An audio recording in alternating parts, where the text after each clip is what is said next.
the old recording button, minimize Discord, open up Foundry. There we go. Everything is all set. Welcome, my friends, and welcome back.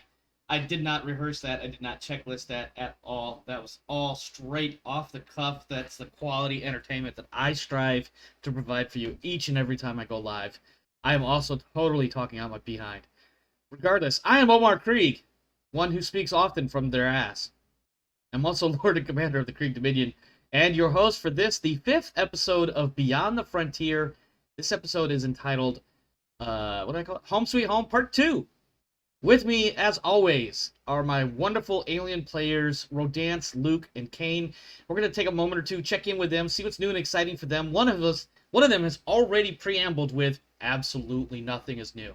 But we'll get to that mystery individual in just a moment. We're going to start with Rodance. Rodance, what's new and exciting for you, my friend?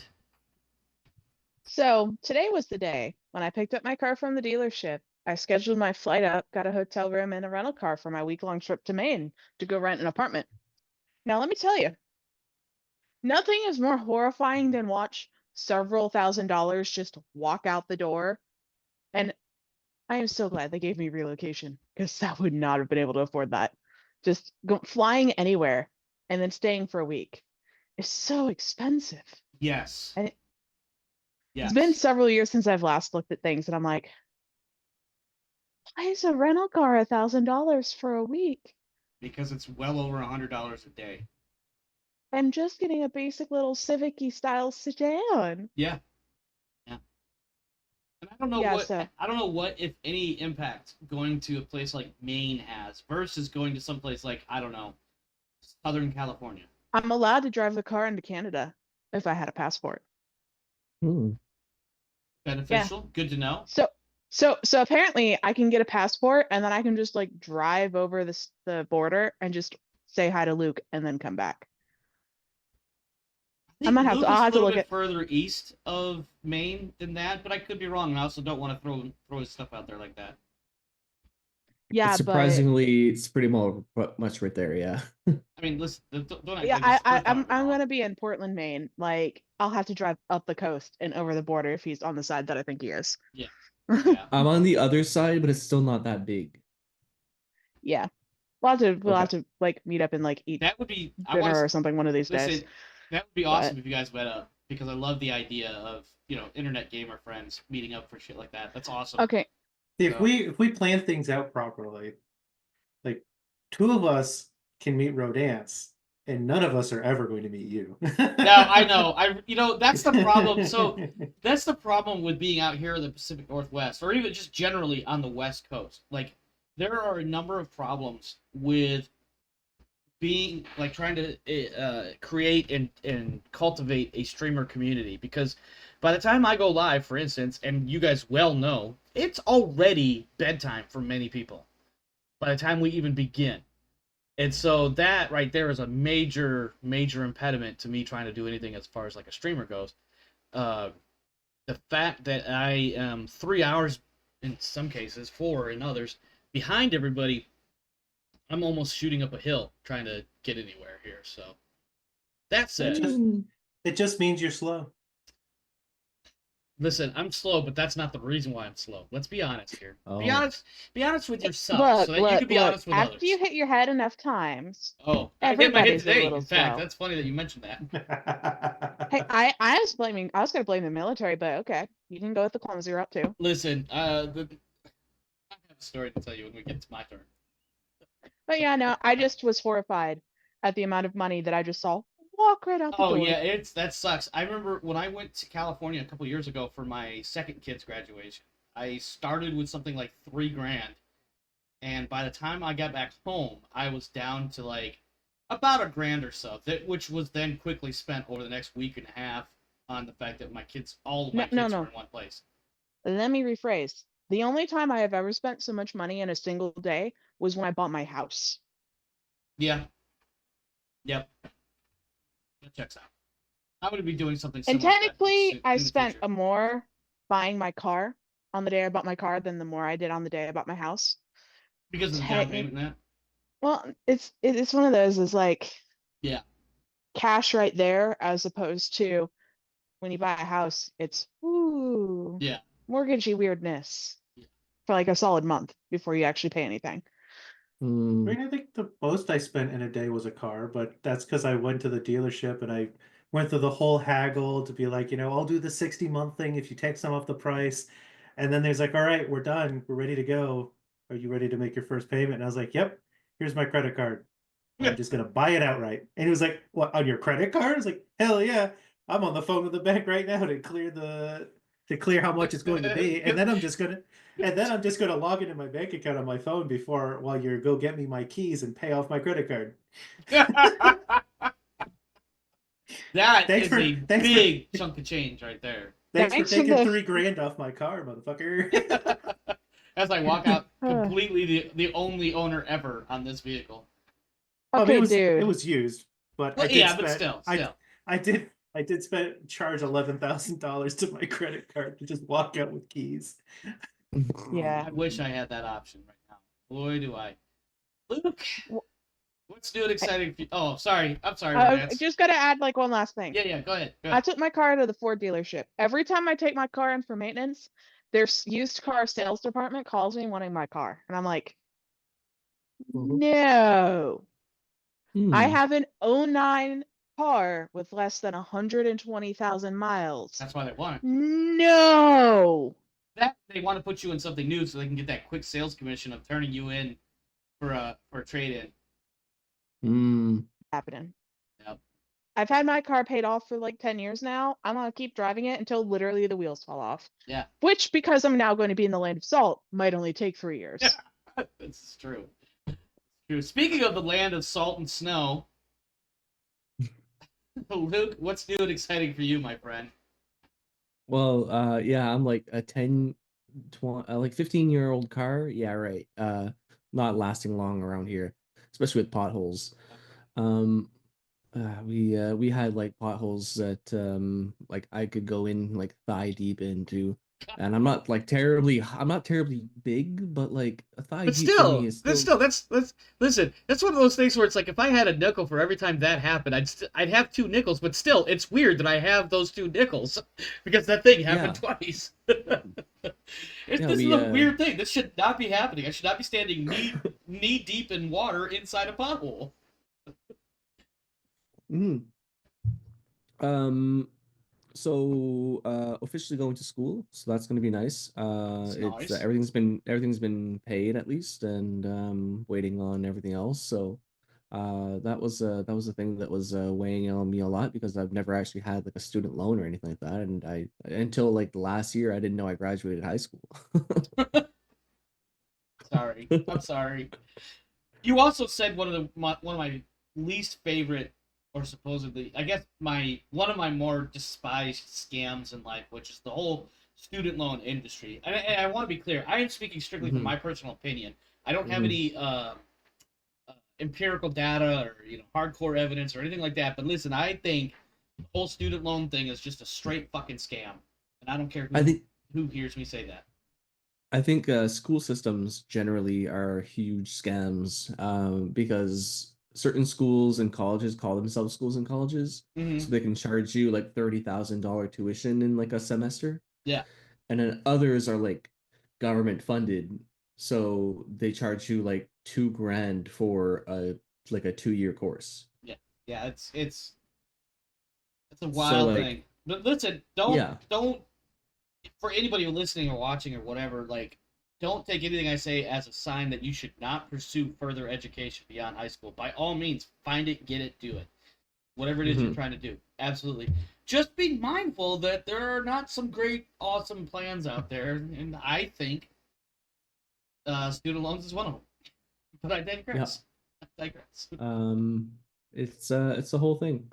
What was it?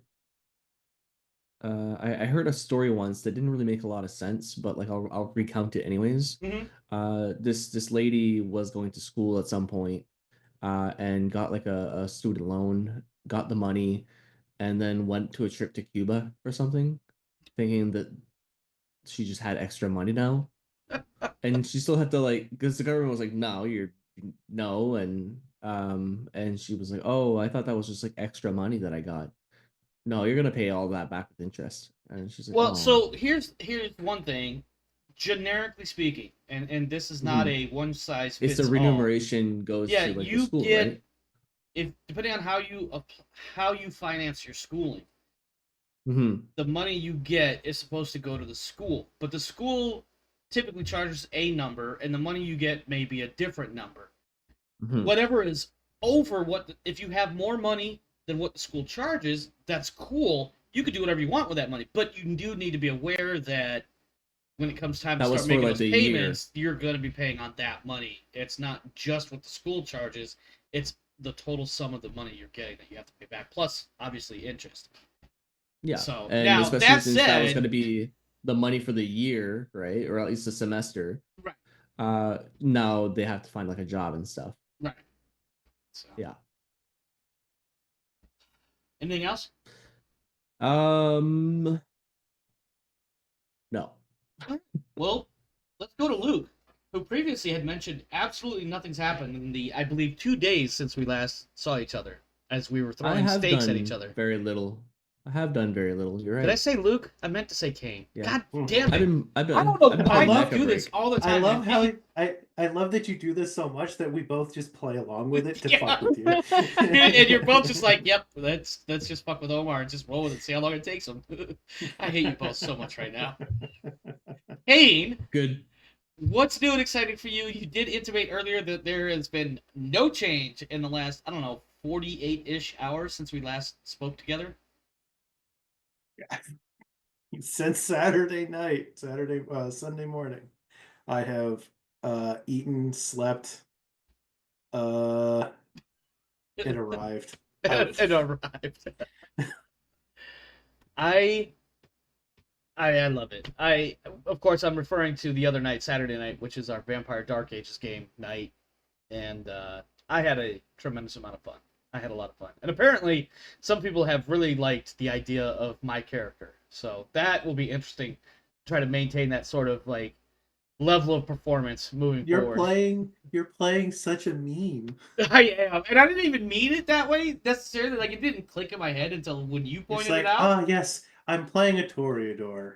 If it can speak, I'm going to hit on it. Yes. That's such a meme for the Toreador. And I didn't even think about it like that when I started doing it because initially, so just like a little like not necessarily deep lore or anything, but like for me to play a character who has a different sexuality than my own, that was the challenge I was looking for, right? Along with some of the other concepts of the character that I'm kind of challenging myself with. It didn't click in my head until you said something towards the end of the night that I'm basically playing the horny bard. And I'm just like, shit, I really am playing the horny bard. Fuck it, I'm playing the horny bard, guys. Now, see, you just need to channel it and channel a little Holly into your character. That's what I'm shooting for. That's what I'm shooting for. I might start paying attention to the Imperium Maledictum and what James is doing a little bit more closely and taking notes on what his character does. So I can bring all of that together and be the horny bard selling everybody everything. And also spiteful.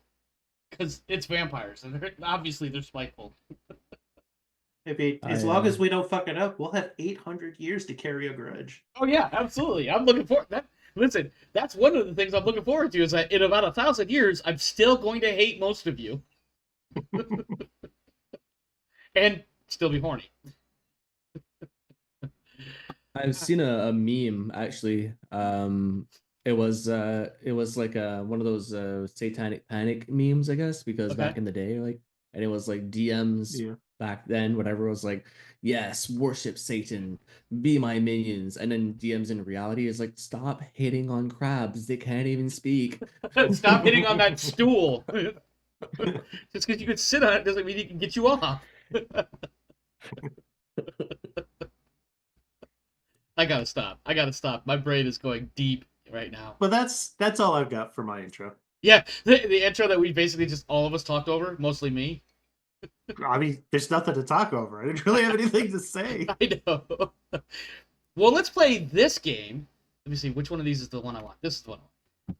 Previously on Beyond the Frontier. See, that's something you haven't heard in a few episodes because we've been doing cold opens until tonight. The crew arrived at the Gorham's colony settlement and discover that of the original 1 million-ish colonists that previously lived and worked there, only 8 remain. 2 families, the Parks and Morinos, are the only ones left on this world, but they have amassed a fortune in materials mined from the planet. Before negotiations can begin, however, a sudden and violent storm descends on the colony and our explorers. We begin this where basically right where we left off not last week, the week or two before. The storm is moments away. We begin with everybody more or less inside the facility, inside the buildings. But as the news of the storm has hit, or let me rephrase that, as the news of the storm is about to hit, is received by everybody outside the what do we call this ship? The it's Solovetsky Island. That's it. The Solovetsky Island is roaring off into space to get away from the storm. The 2 families basically leave you guys to your devices for a moment as they start milling about the place, like across the entire facility. Like a couple of guys go outside and do some stuff. A couple of guys go into down into the storm shelter and start getting things situated. There's other people basically making sure all the doors are locked and closed. There's quite a bit of action going on right now. People are more or less, to your eyes, probably looks like they're just running around almost haphazardly. We have on the ground, we have, let's see, we have Lakota Monroe. We have, who is that? I can't see that name. Oh, Hamida Amir, the other security, the Three Worlds Empire British Marine Commando, whatever they call themselves. We have Alita Wright, we have Captain Matthew Warren, and we have, of course, Pike, who, as the ship was getting ready to take off, basically just cool, confident guy walked off the edge of the boarding ramp with his sniper rifle over one shoulder and said, "I'm staying here." As these people are literally scurrying all over the place, what would you like to do? Is there anything you want to do? Is there anything you want to focus on? Any rolls we need to make? We waded into we had a whole conversation with one of the families. Yes. Matt did. Mm-hmm. And Yeah. that's the house that I went into at the end of the last session. Yeah, like, so we have the control block, which is like that middle triangular bit, and then we have the 2 family houses, and then we have Danny's pod off the back, and then basically, let me actually pull up the other map, and I may have to move some people around, so give me just a quick second here. Other map. And I realize you guys may not see it yet, so just give me a second here. Make sure I get the right actors out. So first we have her, right, we have Warren, we have Pike. Unfortunately, Westcott and the rest are still up on the ship. And then we have the Morenos. I'll get into that in just a second. You guys should now be able to. No, you don't see a lot actually. We see the hallway we're in. Yeah, I see that. We were, they were sitting on a couch. We were in a room that was like their living room or something, weren't we? Yeah, you guys were actually up in. You guys were in like the control room. Hold on. Let me change this to make it a little bit more user friendly. Yeah, I have it noted as Heath, Matt, Alita, Lakota, and Amir are on the ground, and then I basically am on the ship, and we go back up. Yep. Can you guys see the map now? Yeah. Yes. Rodance, Yes. you don't see shit, do you?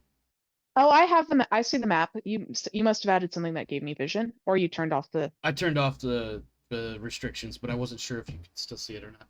All right, so No, effectively, see you it. guys were probably like in like the ready room or something, probably. You know, I something thought they along those took lines. us. I thought they took us The to red the room? house.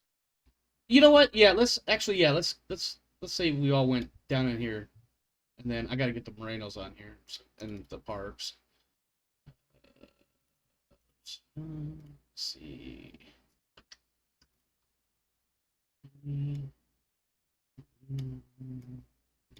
Oh yeah, and there's enough space. You could put their tokens on the couch because it was the 2 of them and their kid that Yeah, what was was the last one I being just did? real awkward. Yeah. Morgan. Oh, actually, a couple of these aren't even here. I got check my notes to see which ones are not here. Jesus. I mean, it's 8 people. There's 8 survivors. Yeah, there that we was know 8, of. but 2 of them aren't here because they went out on a survey run or some shit like that. Not survey. They went out for food or something like that. Yeah, 2 of them weren't Mm. here when we got here, and then once we came into the Parks house, I think it was the Marinos that left, so we were with just the 3 Parks. That might have been the case. Okay, so Maya and Patrick. Because I think Matt was trying to ask the park teen questions, and he was getting wiggy about it, so his parents ended up answering the questions for Matt. Yes, that sounds right. Okay, so Yes. those 2 are not here right now. And then you said you guys were talking to the Marinos or the Parks? I don't remember. Oh, Ben Parents is the and a young teenager. guys. Parents and a teenager. So these guys, I'm just gonna stick them over their shit for now. All right. So yeah, so that's more or less how it's set up. I just kind of stick them in the living room looking area, not necessarily anything specific as to where exactly they are, unless you guys want something a little bit more definitive. But yeah, you should put them on the couch so we can put Matt and Lakota in the chairs facing them. That makes a lot of sense, actually. Do that, and then you guys can move your people. And then I feel like Monroe's probably over here hanging out nearby. That conversation. Hamida's probably hanging out over here. Pike will come in eventually, like after the storm breaks, or not breaks, but in just a moment. But yeah, so like effectively, you guys were having this conversation about, I believe, fuck, I don't remember now because the kid didn't want to talk too much about it. The Marauders who came Yes, through. yeah, the Marauders data came in and they did something. They wanted to know something. They did something. They wanted all of the flight recording and like ship sensor data. Okay, yeah, that they could not get. Yeah, that's what we got out of that. Yep. That's right, because initially Benny was like, I don't know if I should tell you, and then finally the parents gave up. And then I think there was like a role to actually kind of push the issue to get them to let go of that information. Yeah, they were kind of cagey about it because the Marauders apparently showed up with guns and they were like, if you give us all the data we want, we won't kill you. And they did, and they didn't. Right. I love it. So when I'm standing at the top of the ramp with a gun, they're like, God damn it, we're doing this again. So they're trying to figure out if we're the same as the Marauders or not. Yeah. All right. So, and then you guys got the news about the storm coming in. It's about to hit. The Parks are all like scurrying about the place. Benny runs off. Which one is Benny? This is Benny. He runs off somewhere off that way. Oh, and they But while we were talking, they mentioned something about if we get them off that they've got a haul that could make them rich if we could also get that off the planet. Yes, absolutely. Absolutely they do. Of vibranium or something. It was some sort of mineral that starts with an L, I think. I don't remember. At any rate, so Benny runs back out towards the control room, as far as you know. Morgan and Violet, they start going and making sure everything is all sealed up, and then of course we've got down to the basement. At some point, the Marinos show up. One of them also goes outside to take care of, like, so just to set the scene, if you guys recall from the previous map, there's different buildings and stuff outside as well on the floor of the canyon. Just different like storage sheds, tool sheds, vehicle bays, things of that nature. So it's not just this house that's here. I'm gonna take. Let me think for a second. What's the easiest way to do this? Just do this. Can I Control C and then open another scene? Unless there's anything stopping me, I want to move up. I want to go ahead and move to where you guys are in the storm shelter. I was gonna discuss a little bit with the team. Sure. Yeah, no, by all means. I don't want to step on anything you guys want to do before we move down there. You do have only about a scene's worth of time because the storm is coming like outside. Like, obviously this is like a kind of somewhat futuristic sci-fi settlement, so it's not like you're going to be hearing shutters slamming everywhere, right? But also, like, it's obvious that the storm is about to hit. Like, the wind is picking up outside. There's a lot more particulate matter and a little bits of debris caught in the breeze. Yeah, it's People literally are like running all the over the equivalent of place. cellar doors, Yeah. like they'll batten those down and whatever, it'll be fine. Um, You have before, stairs over here that lead to the basement. yeah, before we consider betraying half of the people on this planet, um, for any amount of reason, I'm actually going to send, I think on the PDAT, I can send a message to Rodance's character, Westcott, right? Yes. And correct me if I'm wrong, Um, Octavia is playing well with others today, or is she not? He's not.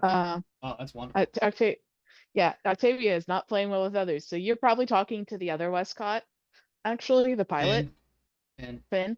Finn and Dudge are definitely on the controls right now. Yeah, you're probably yeah, talking to Finn or Dudge. Which um, one does Warren put in charge when he's not around, as far as anything on the bridge goes? Who's in charge of the ship right now? Now, who's your second in command? If it's Blackman, that's a I'm good gonna be point. hilarious. It's gonna be hilarious. I actually just kind of assumed that it was him, but I mean, being the ICC inspector kind of makes sense that he might be, but he's also not specifically. he's an inspector, not a. Yeah, well, I mean, he's a part of the detective, not a crew. doctor. Does part of the ship, according to Deadman's Chest or whatever whichever one of those pirates movies it was. But Now, also, Ripley was the second in command, and she's part of the flight crew. Yeah, of the Nostromo, so it might be one of the pilots. Yeah, it's probably Yeah. best to have like one of the pilots or one of the other ship-specific bodies, not necessarily an implant, which is kind of what I consider Blanchard. Yeah, I feel like given like stuff that we've seen in the movies and stuff, it's probably one of the pilots who's the second in command. And if Yeah, we had to so choose it'd be between either the two, Dudge it's or probably Finn. Dudge. But I don't let Yeah, me. okay. It's your ship. You can designate which one you want. Which I'm one not you gonna want it to play. be. Yeah, I'm not gonna favoritism on Westcott's because of some thing of that. But if you think it's Dudge I mean, because of seniority, based on what I know of the West Coast, I would pick Dudge, only because it seems like they don't have Which extensive one's- flight experience. Which was the senior pilot? Yeah. I would imagine. yeah, I don't know. Wait, Rodance, how much flight time does Finn have? Is he newish to the piloting thing? No, Westcott or Octavia is the oldest of the three. Okay. yeah. So reasonably thinking that Finn is probably still fairly new to being a pilot. Probably a couple years. Because I mean she went in the Marines after Age of Majority, did a couple of tours and then is out. So that puts Octavia at like the mid to late 20s range. Mhm. And that means he's also younger than the two of them, or younger than her. He'd be So like early to mid 20s then. yeah, Okay. at the best, he's mid 20s, which would put him at a max of maybe 5 years experience. Okay, so So, probably Dudge. Dudge is the senior pilot then. Okay, Mhm. so we'll go with Dudge. And it was Dudge, I believe, that called you and said, "Hey, we're skipping out unless you tell us otherwise." Yeah.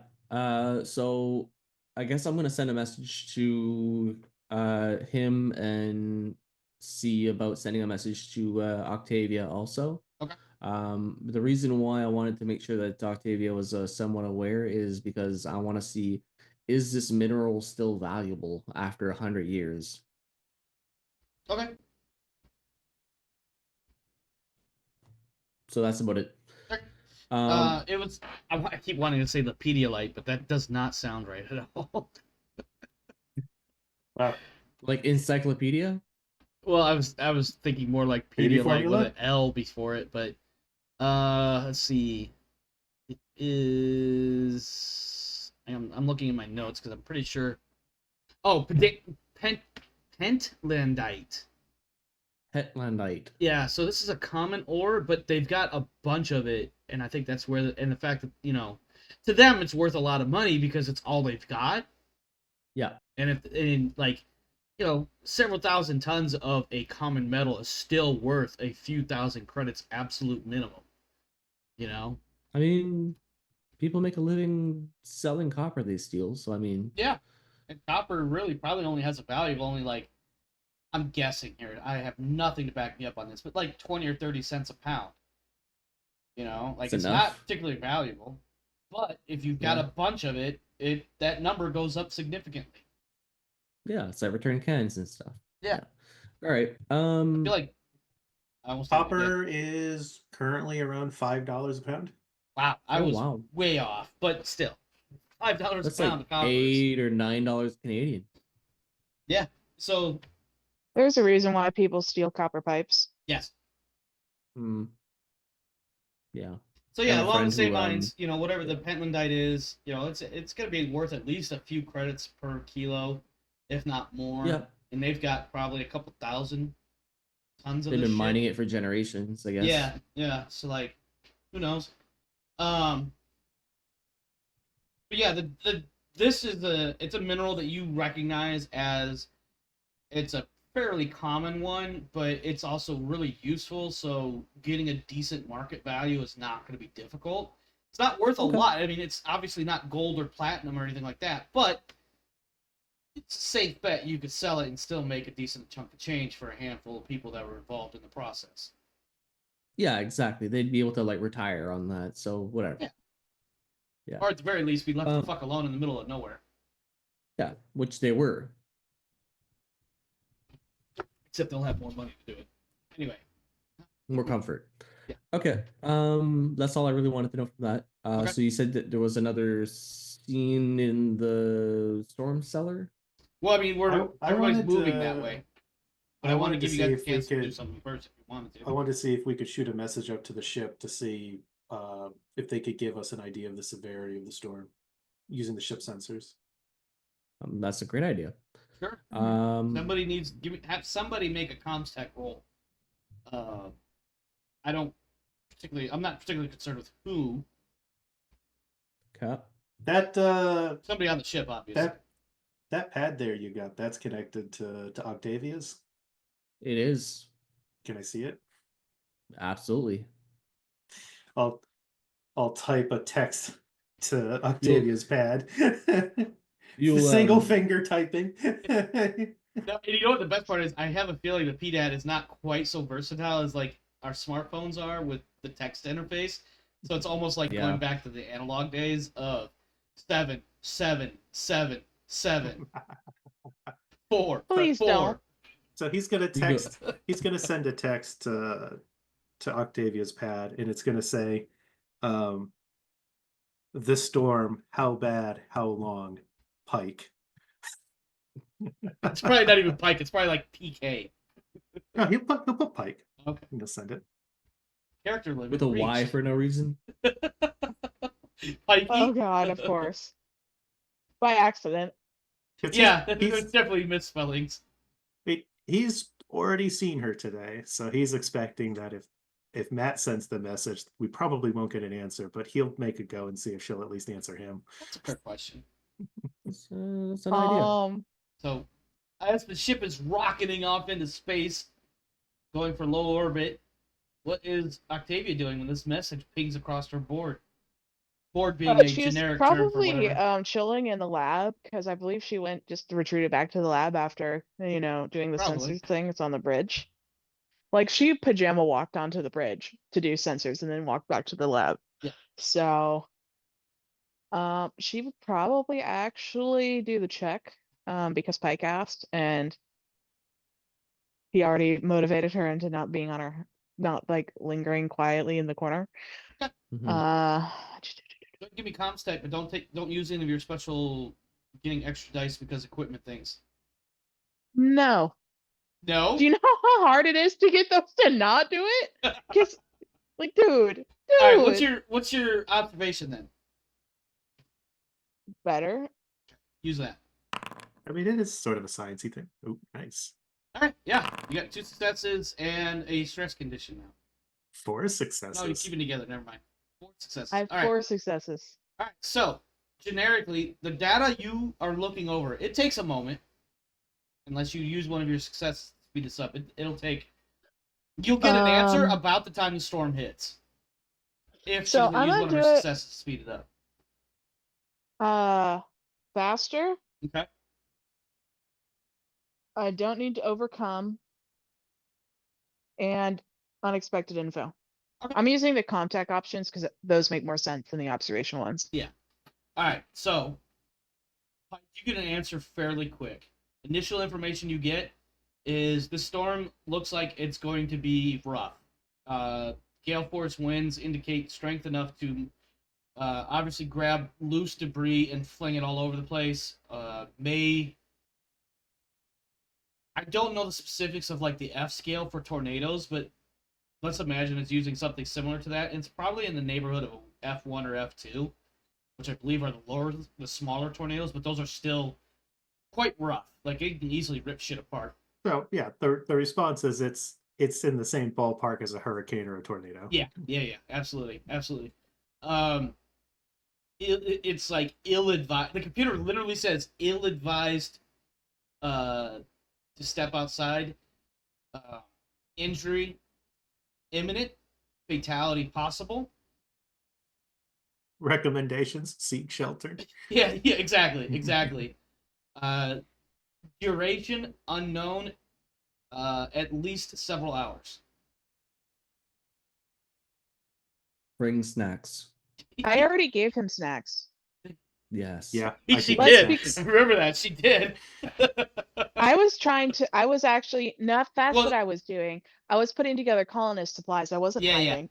Yeah. So when this whole thing goes down, I shove all the supplies that I had already pulled into a giant bag and truck them at him as the tail was coming up. Yep. So you have an entire duffel. Threw it over the ramp, and I got it on the other side. Yep. Yeah. What other? Basically, I probably stepped over and shoved it off the side because there's no way I'm getting up and over the entire ramp.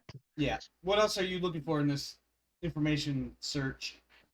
I wanted unexpected information. So if there's anything unusual that the sensors pick up, if there's any additional information maybe about the weather, or if I see anything even unusual about the location in the ravine itself. So what That you type of thing. notice is there are a number of solar panels, antenna arrays, and other things of that nature that will obviously be damaged. The computer is projecting, daughter is projecting loss of sustained communications once you guys reach orbit and the storm hits. Because of the Yeah, I antenna warned them array about speed. that. Yeah.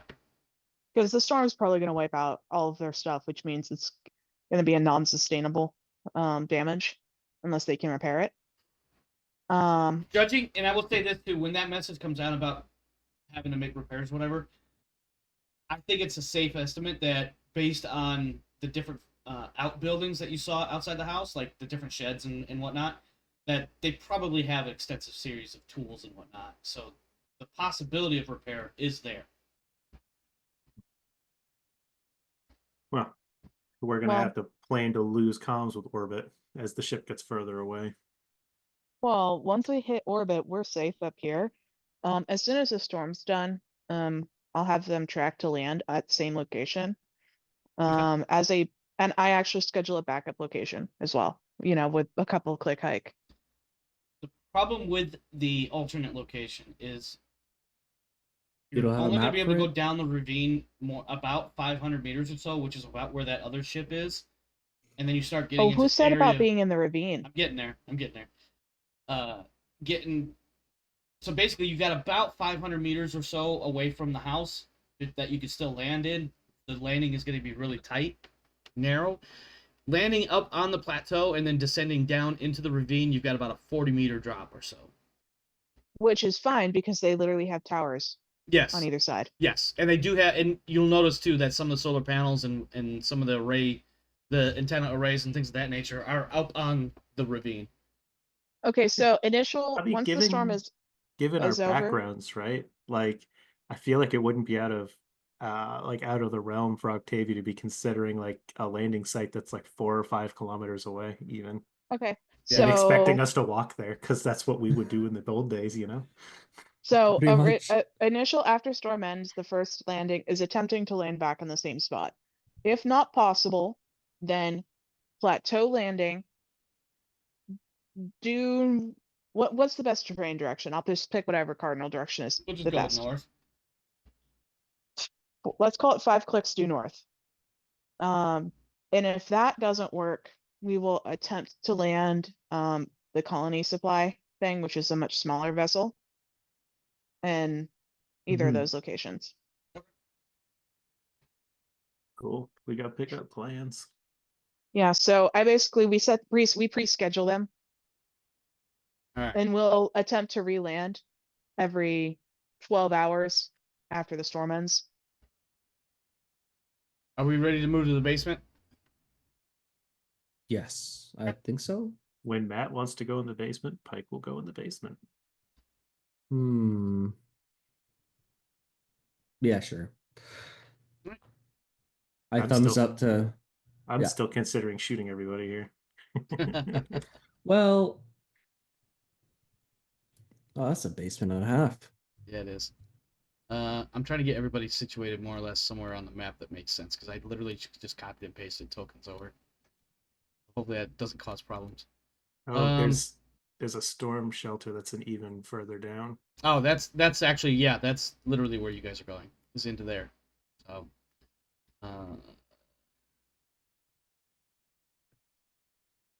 you guys here, there. All right, yeah. So you'll get down there. Is this it? What about we're missing 2 people? You are missing 2 people. Let me pull my notes up. It's like we know that there's 2 who are traveling who are probably fucked, but then there were 6 people here. Oh, give me a second. My scroll wheel does not work as well as I would like it to, so I gotta gently work its way down. All right. So, let's see. As the storm hits, and you could tell, like, we all know what a storm sounds like when you're indoors, but you can hear the wind just rushing and howling outside. You hear a lot of that as you're descending down into the basement and down into the storm shelter, and things are getting closed off. The power's flickering and all that other craziness. You notice that Danny and hang on one second. Initially, Danny and Benny, neither of them are in the shelter, and Violet, which is this person here, starts becoming incredibly distraught. I'm going to look at Hamida and just say, we're missing 2 packs. Hmm. This is not my job, but I'm going to let Hamida know we're down 2 people. Where is? Oh, okay. Because this is her job. So, she's distraught. Yes, and they're getting ready to close this place up, like seal it. Like think for as the metaphor would go, think of like you're sealing the vault to the bank, right? They're getting ready to seal Sealing it. the People are like, "Hey, no, hold on, there's somebody New come there. Vegas. Where are the other 2 at? They're not here yet. We can't seal it yet." You know, that sort of tension. So with that tension, everybody in that room, go ahead and take a point of stress, please. Oh. I'd like to argue that I'm merciless, so this whole we're missing 2 people thing does not bother me. Okay. I'll tell you what. Why don't you roll empathy? Yes, I know. I'm asking you to roll a single fucking die. And if I pass you it, I pass take it- the stress because I Yeah. have feels about it. Yes. Yes. Can I also do that because I'm merciless with Matt? Absolutely. Yep. Okay, Pike, no stress. We're doing the reverse you want to fail sort of thing. Wow, you guys really don't give a shit. Oh, you rolled wits, not empathy. Oh yeah, you did. Oh, Yeah, empathy, my friend. Is it the same amount of? Is it the same amount of I have dice? no idea how many dice you have. No, it's not. Okay, 1 second. Oh, I see where you're going with that. If it was 2, you're gonna just let it stand. I got you. Yeah. Oh, yep. Warren, go ahead and I do take that care. stress. You feel it. You feel it. Like you're like, no, Benny and Danny are supposed to be in here. Where are they? And like as you're having this moment of crisis or whatever, here comes Benny running in, like at the last minute, all sweaty and shit. Benneth, where have you been? I went out inside to lock up the. Hold on, there's a word I'm looking for and I can't think of. What is the damn thing called? Portcullis? No, hold on. It's a creature and I can't remember what the fuck it was called. Give me a They second. have a creature.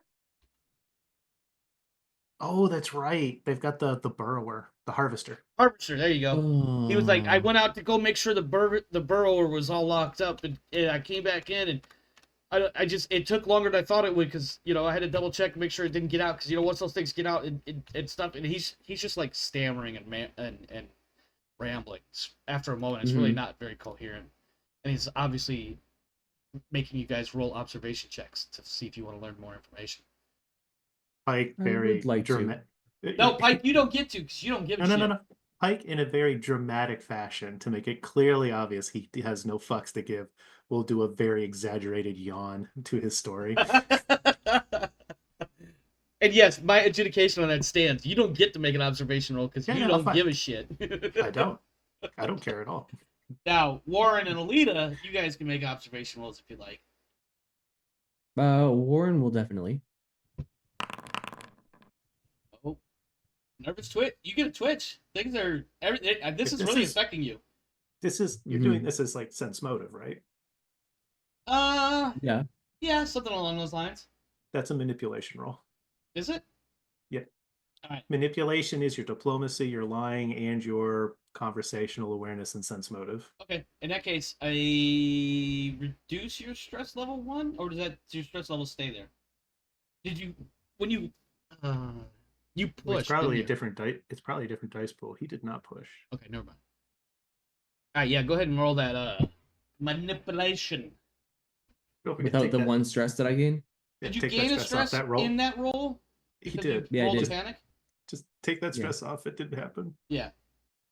I couldn't Okay. remember how that mechanic worked.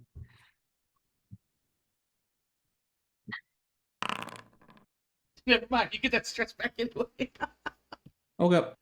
You got a twitch. Although I believe you still have successes. However, stress level 2 of everybody them. else in that room just went up 1 because of your Okay. twitch. The tension is ratcheting up. These poor people. Yeah. Well, I mean, listen, it's a stressful situation. It was a storm, and you guys are stuck down here for hours, and now on top of it, somebody is missing, and somebody else is stammering a bit weirdly. However, that said, you did get 2 successes. This guy is shady as fuck right now. He is obviously guilty of something. If Alita is going to make a roll, I probably should have waited for that, but go ahead and have Alita make her roll to see if she gets anything. I believe she Alita gets... used to be a cop, man. She can see the vibes. I was going to say, I think Yeah. she gets some sort of bonus or something, doesn't she? Yeah, give me 1 second. Yep.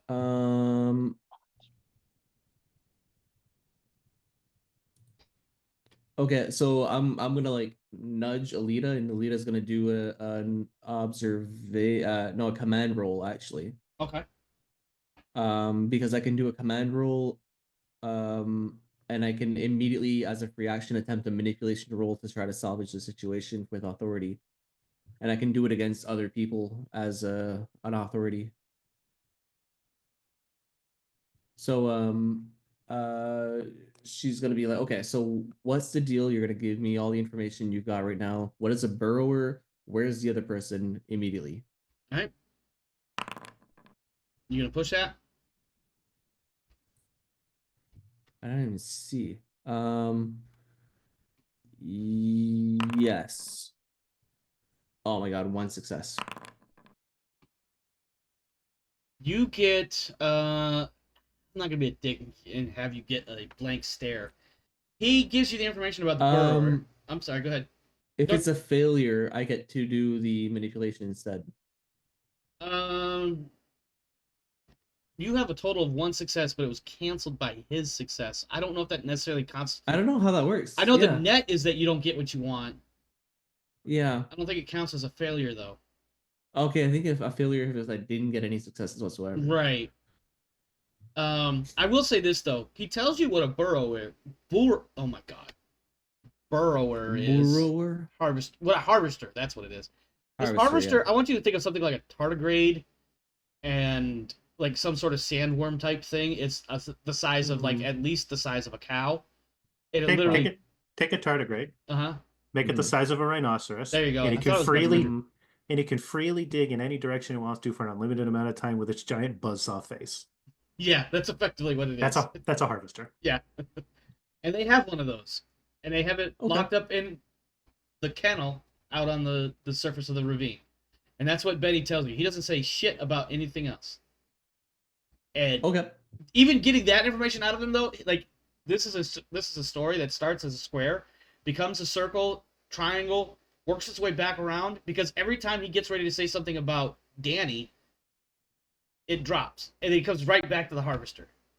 And that he was out there trying to make sure the harvester was locked up and good to go, et cetera, et cetera, et cetera. And then Danny, I was out there checking on the harvester. I had to make sure it was locked up. I had to make sure that it wasn't going to get out. I had to make sure the locks weren't going to be messed with in the storm. And then Danny came, and I had to make sure the harvester was, it's that over and over and over and over. Okay. And the tension in this can't room is re-roll. skyrocketing because everybody else is like, where the F is Danny? Why the F isn't Danny in here? You let Danny stay out there to die. He's dead now. And then anybody can make a generic observation roll at this point if you would like. Look, it's just 3 Anybody people that's dead in the then. room, though. What's that? That's only 3 dead people, though. You think they'd get over it? You think they get over it? They're So family. who's- Oh my god. Just get over it. who's the Your one brother, that's sister, missing? mother, mom, dad, they're dead. Well, they already. There's those 2 people who were out foraging, and now this is the 3rd person who's probably dead. Yeah. Okay. Oh, you rolled an That was observation. Pike rolling observation. Yeah. You said we could all make a generic observation during this escalation. Yeah. Can anyone else roll or just you? Yeah, anybody can. Including Warren and Wright. Oh dear. What the fuck, Warren? Jesus. Matt, Yeah, you're well, losing your it's- fucking mind. Well, it's because of the I can't reduce stress ever thing that you made me do. Yes, because oh my god. Okay. Let's see. What does this look like? Warren, I think what this is Warren, you well hold on. I mean, Let's see if anybody there's else can no- roll first. Is Wright there's gonna make an no- observation roll? There's no danger to seek cover from. I think I know how I'm gonna play this, and I'm gonna play this really weirdly. I have an idea, but I Uh, want to see what Wright does first if she's gonna make a roll. Okay, give me a second.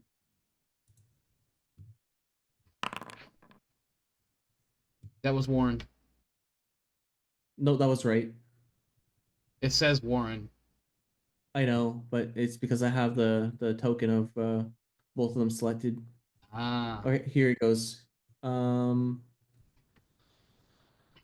Observation. She still fails. Yeah. Are you gonna push it? There you go. Oh wow. But you keep your shit together. Alright. So, first things first. The tension is ramping up. Warren, there is so much shit riding on your shoulders right now. The mission and everything else, the safety of the ship, the safety of the crew, the storm is messing with your head a little bit. The fact that you're down here, you're absolutely not feeling like you're in control, and you know you should be in control. In fact, part of your brain is like, Pike would handle this situation so much better than I am right now, and I am fucking this up. And oh look, there's Pike, and he's looking at me.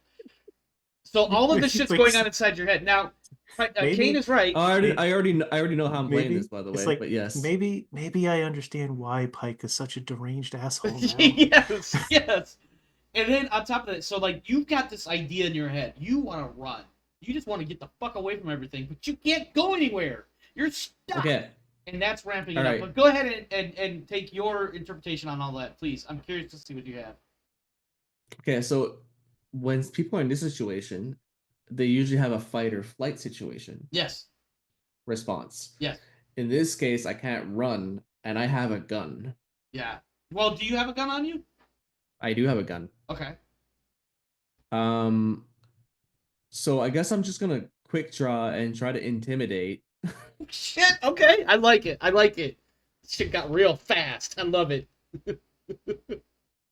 So when he pulls his gun out to get all up in this dude's grill, Pike's rifle goes up and he's pointing at everybody else in the room. Yeah. He's You're like, I don't know supporting. what. You're supporting. It's like I don't know what his backup is gonna be, but he's gonna get his backup. Like I don't know what the fuck's going on. Okay. All right.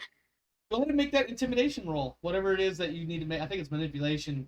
And It is manipulation, yeah. and I will give you. Do you don't have any talents or anything that gives you extra dice for that, does it? Do you?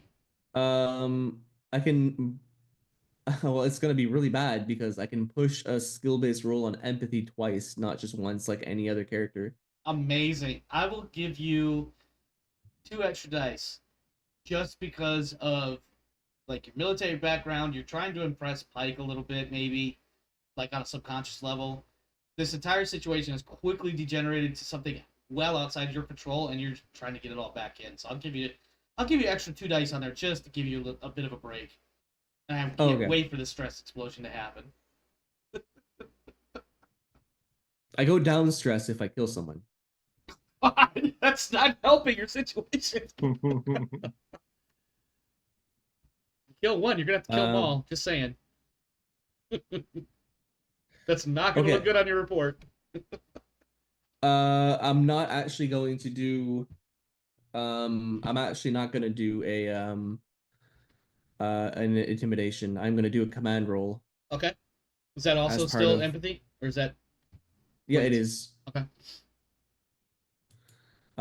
So command. So I still get the +2. I'll give you the +2. You're still in this Thank you. whole trying to get control of everything moment. I'm in Okay, charge. Me and this barrel. We are in charge. I think there's a little bit of that going on. Absolutely. Oh yeah, this is gonna be The like motherfucker with the gun. Listen to me, goddammit. Yeah. So the command roll is actually gonna be to my team. Okay. I get 4 dice because I actually put points in command. What? Who does that? I don't know, eh? Who would do that as a person that's in charge? I'm trying to formulate what it is that my overall plan is, and then you can decide how that comes out of my stress-addled mind. Sure. Um, I think we got a great starting point with, I'm the motherfucker with a gun. Listen to the fuck I say. yeah. Yeah, so it's everyone chill the fuck out. Alita, Pike, we're arresting these people. Okay. All right. All right. Go ahead and make that roll. Oh my god.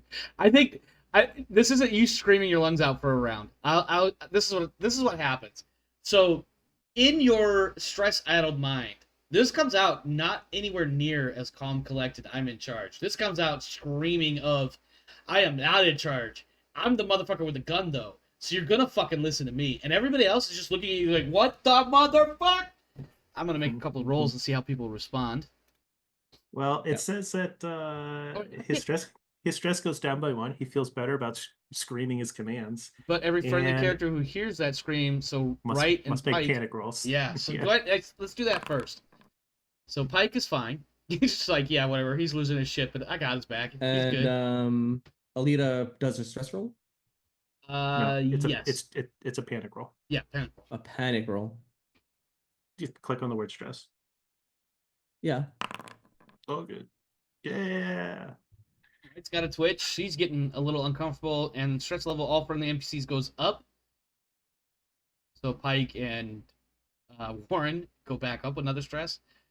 So first, Benny, he's just gonna roll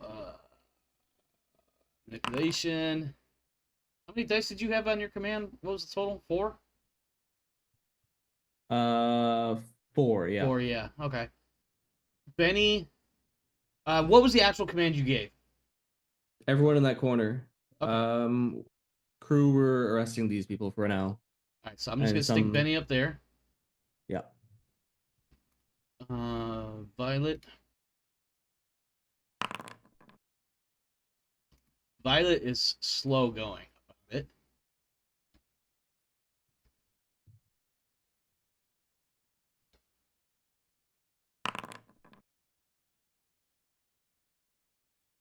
He's gonna go up in the corner.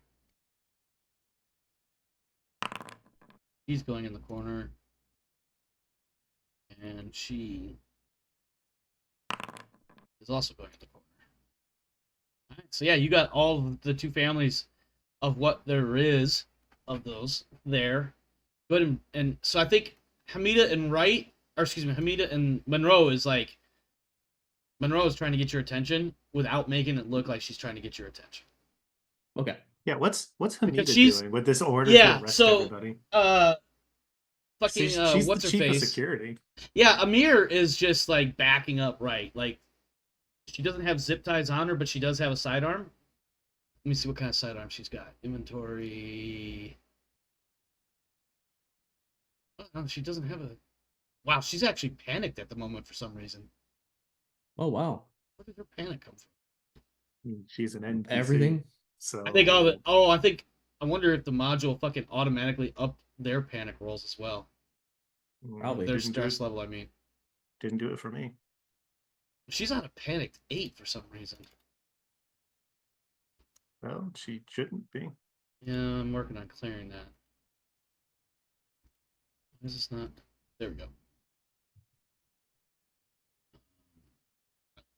I mean- I will give her some stress though, just for shits and giggles. Yeah. So Amir's got some sort of side. Well, she's got a shotgun. I think she has a shotgun or something in her weapon or whatever. She's got that dual action electrostatic shotgun. I don't know what that means. Oh. It sounds like a shotgun to me. I don't think she Yeah. would have come out here with a pulse rifle right away. Well, no, actually, yeah, she probably did. Yeah, so she's got her pulse rifle out.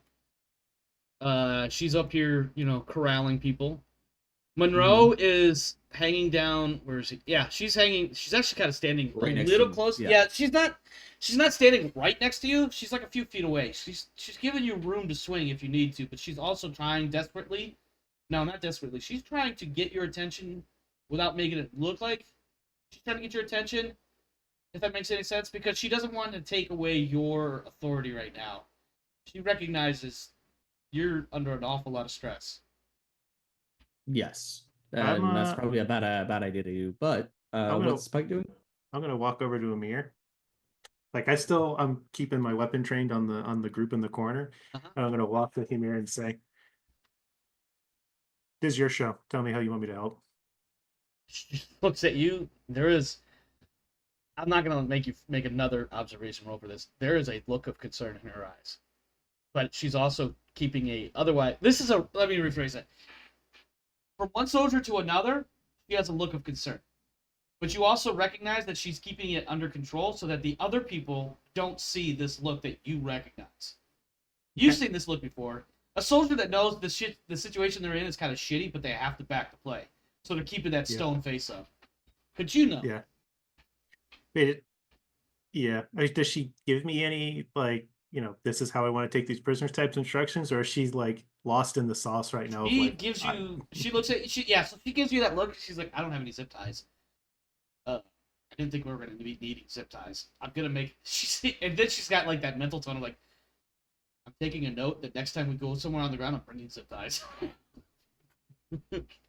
Well, suggestion: knees, forehead to wall, hands on head. I don't know if we really need to get that far. Like, is she saying this quietly? So she's like, I don't want to take away from the captain's authority, but I don't think we needed to go this far. But also, we're here, so maybe just de-escalate a little. Pike will lean in, like he's almost forehead to forehead, and says, "This is how we de-escalate him." It really is how Matt would have learned how to do this. Yeah, I think she's just like, she takes a moment and she kind of shrugs and she's like, the right way to do this. And she says that really low under her breath. And then she then turns and says, all right, on your butts, face the wall, hands on your heads. Crisscross applesauce. I don't know if that term still exists out there, but So she's got them sitting cross-legged, facing the walls, hands on their heads, making Pike's it gonna- difficult for them to get up right away. Pike's gonna go down the line and take their weapons and put them in the opposite corner of the room. I don't know if they have anything on them. I mean, they- you described that almost. well, I mean, they everybody was did. armed Oh, here, so- yeah, there's a service pistol. Let's see. What's this guy got? Protective clothing and a heavy wrench, but that's fine. So you said the shrink wanted to discuss things? Yes. Okay. Give me just a okay. moment. Yeah, Ooh, a we're keeping all- 357. I'm taking all their guns. I'm And, just, I'm putting stuff in their inventory inactive, so that way I don't. And bonus for Matt, because the three of us are actively interacting with all these people, they're paying, we're taking their attention, so you Yes. can have your side. Yeah. Yeah. So Lakota is like, Captain? She's speaking quietly, of course. And in fact, I think at one point she moves so that her back is to the civilians so that they can't, like, Yep. even though, they're in the process of being faced away as well, like, they can't see what she's saying. And she's like, Captain, are you okay? Yes. How can you tell? No. Okay. Something didn't jive with the story, and I am trying to deal with this as best as I can figure out how to deal with this without having any of these armed people facing us. Perhaps we should just take a step back Okay. and allow things to simmer down. We're going to be down here for what sounds like several hours, and this is already escalated to a level that's well outside our control. That didn't need to in the first place. I have a thought. I have it. So I have hidden stash. You have a prison wallet. Got it. Can Sorry, I? I can't would, help that joke. That one. I would like to pull out. I would like to pull out a pack of the was it nap relief, the stress shots. Mhm. I'd like to pull that out of my prison wallet. Okay. We're gonna run with that. It's Is the it term sanitary? now. But I only said it for the joke, not for the actual prison wallet. But anyway, So could you kindly put one in my inventory? I suppose I could do that. Let's see. Items. Yep. Oh, excuse me. All right, you have some nap relief in your inventory.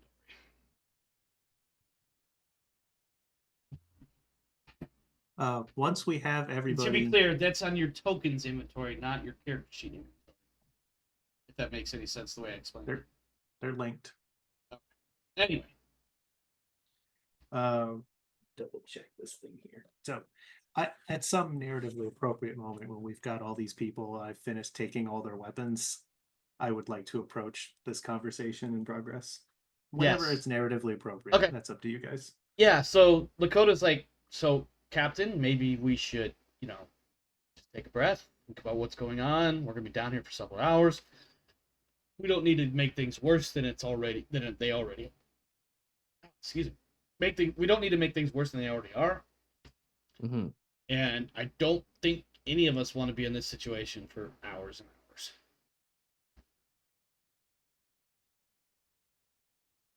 I agree.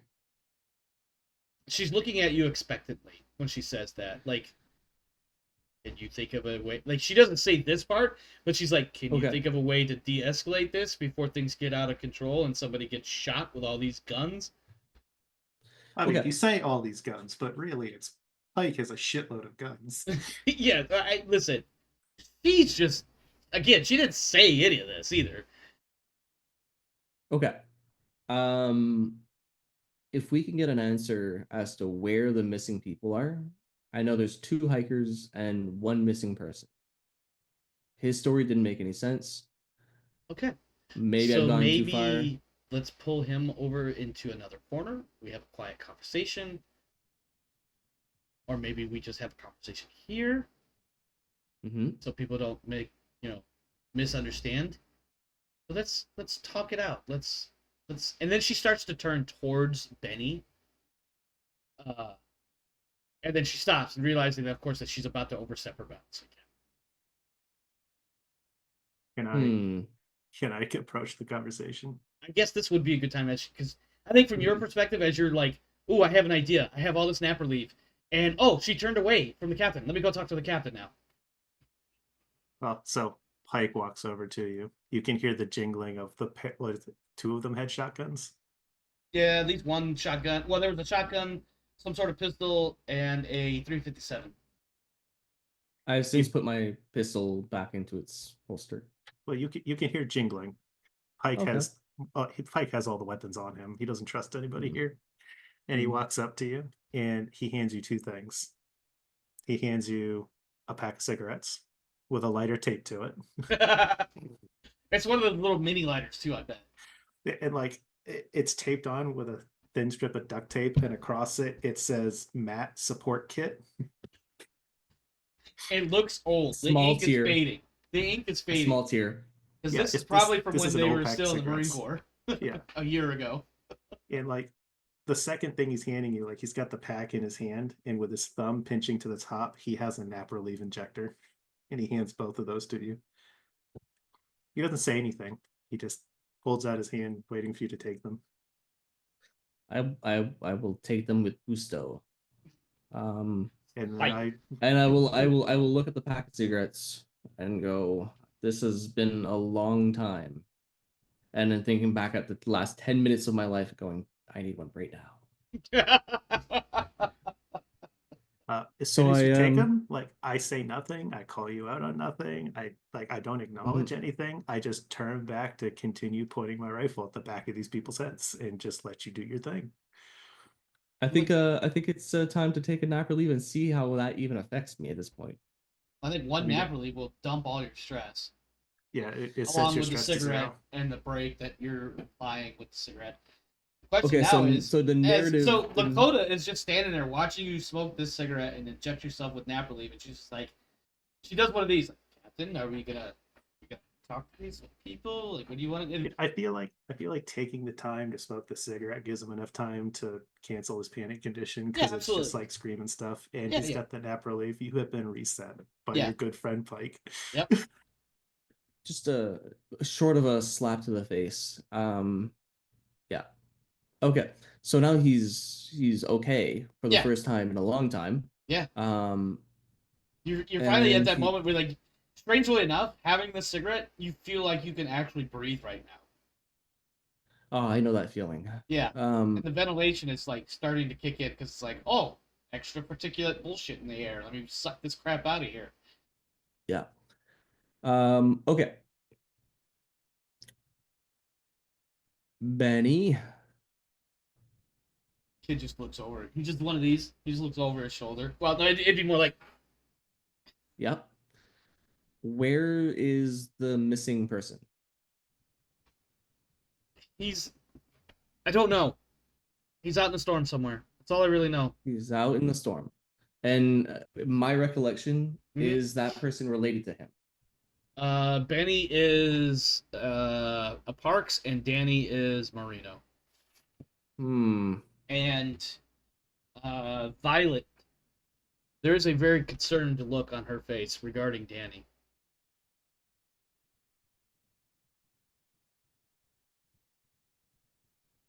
Hmm. I'm considering that this might be more at play than that. So I confer with Lakota. Uh-huh. What do you think? This is a missing persons or missing persons? She gives you one of those Spock eyebrow moments where she's not really sure what you're trying to get at. And then she's like, if I didn't know any better, I would have to suspect that maybe there was some sort of altercation before Benny came in here. If you recall, he definitely seemed quite distressed, more so than the rest of us. Oh, so I didn't imagine that. Great. Can we keep this thing unlocked while I go and do a search? Keep what unlocked. How bad is this? How bad is the storm now? It's pretty fucking bad. And I imagine we're like 30 or 45 minutes into the storm. It is. You guys are not necessarily deep underground, but like you're completely sealed off, and you could still hear some of the sounds of, like, it's faint, it's muffled, it's distant, but you could still hear some of the sounds of wind blown trash and shit like that. Hmm. Okay. And if you make a move, by the way, also if you make a move for the door, even though everybody's faced away from you, somebody's gonna be like, "No, you have to stay sealed until the storm is over." I like the idea that, Why? like, while they're having this conversation, and figuring out what to do and deciding whether or not he wants to open the storm shelter to the storm.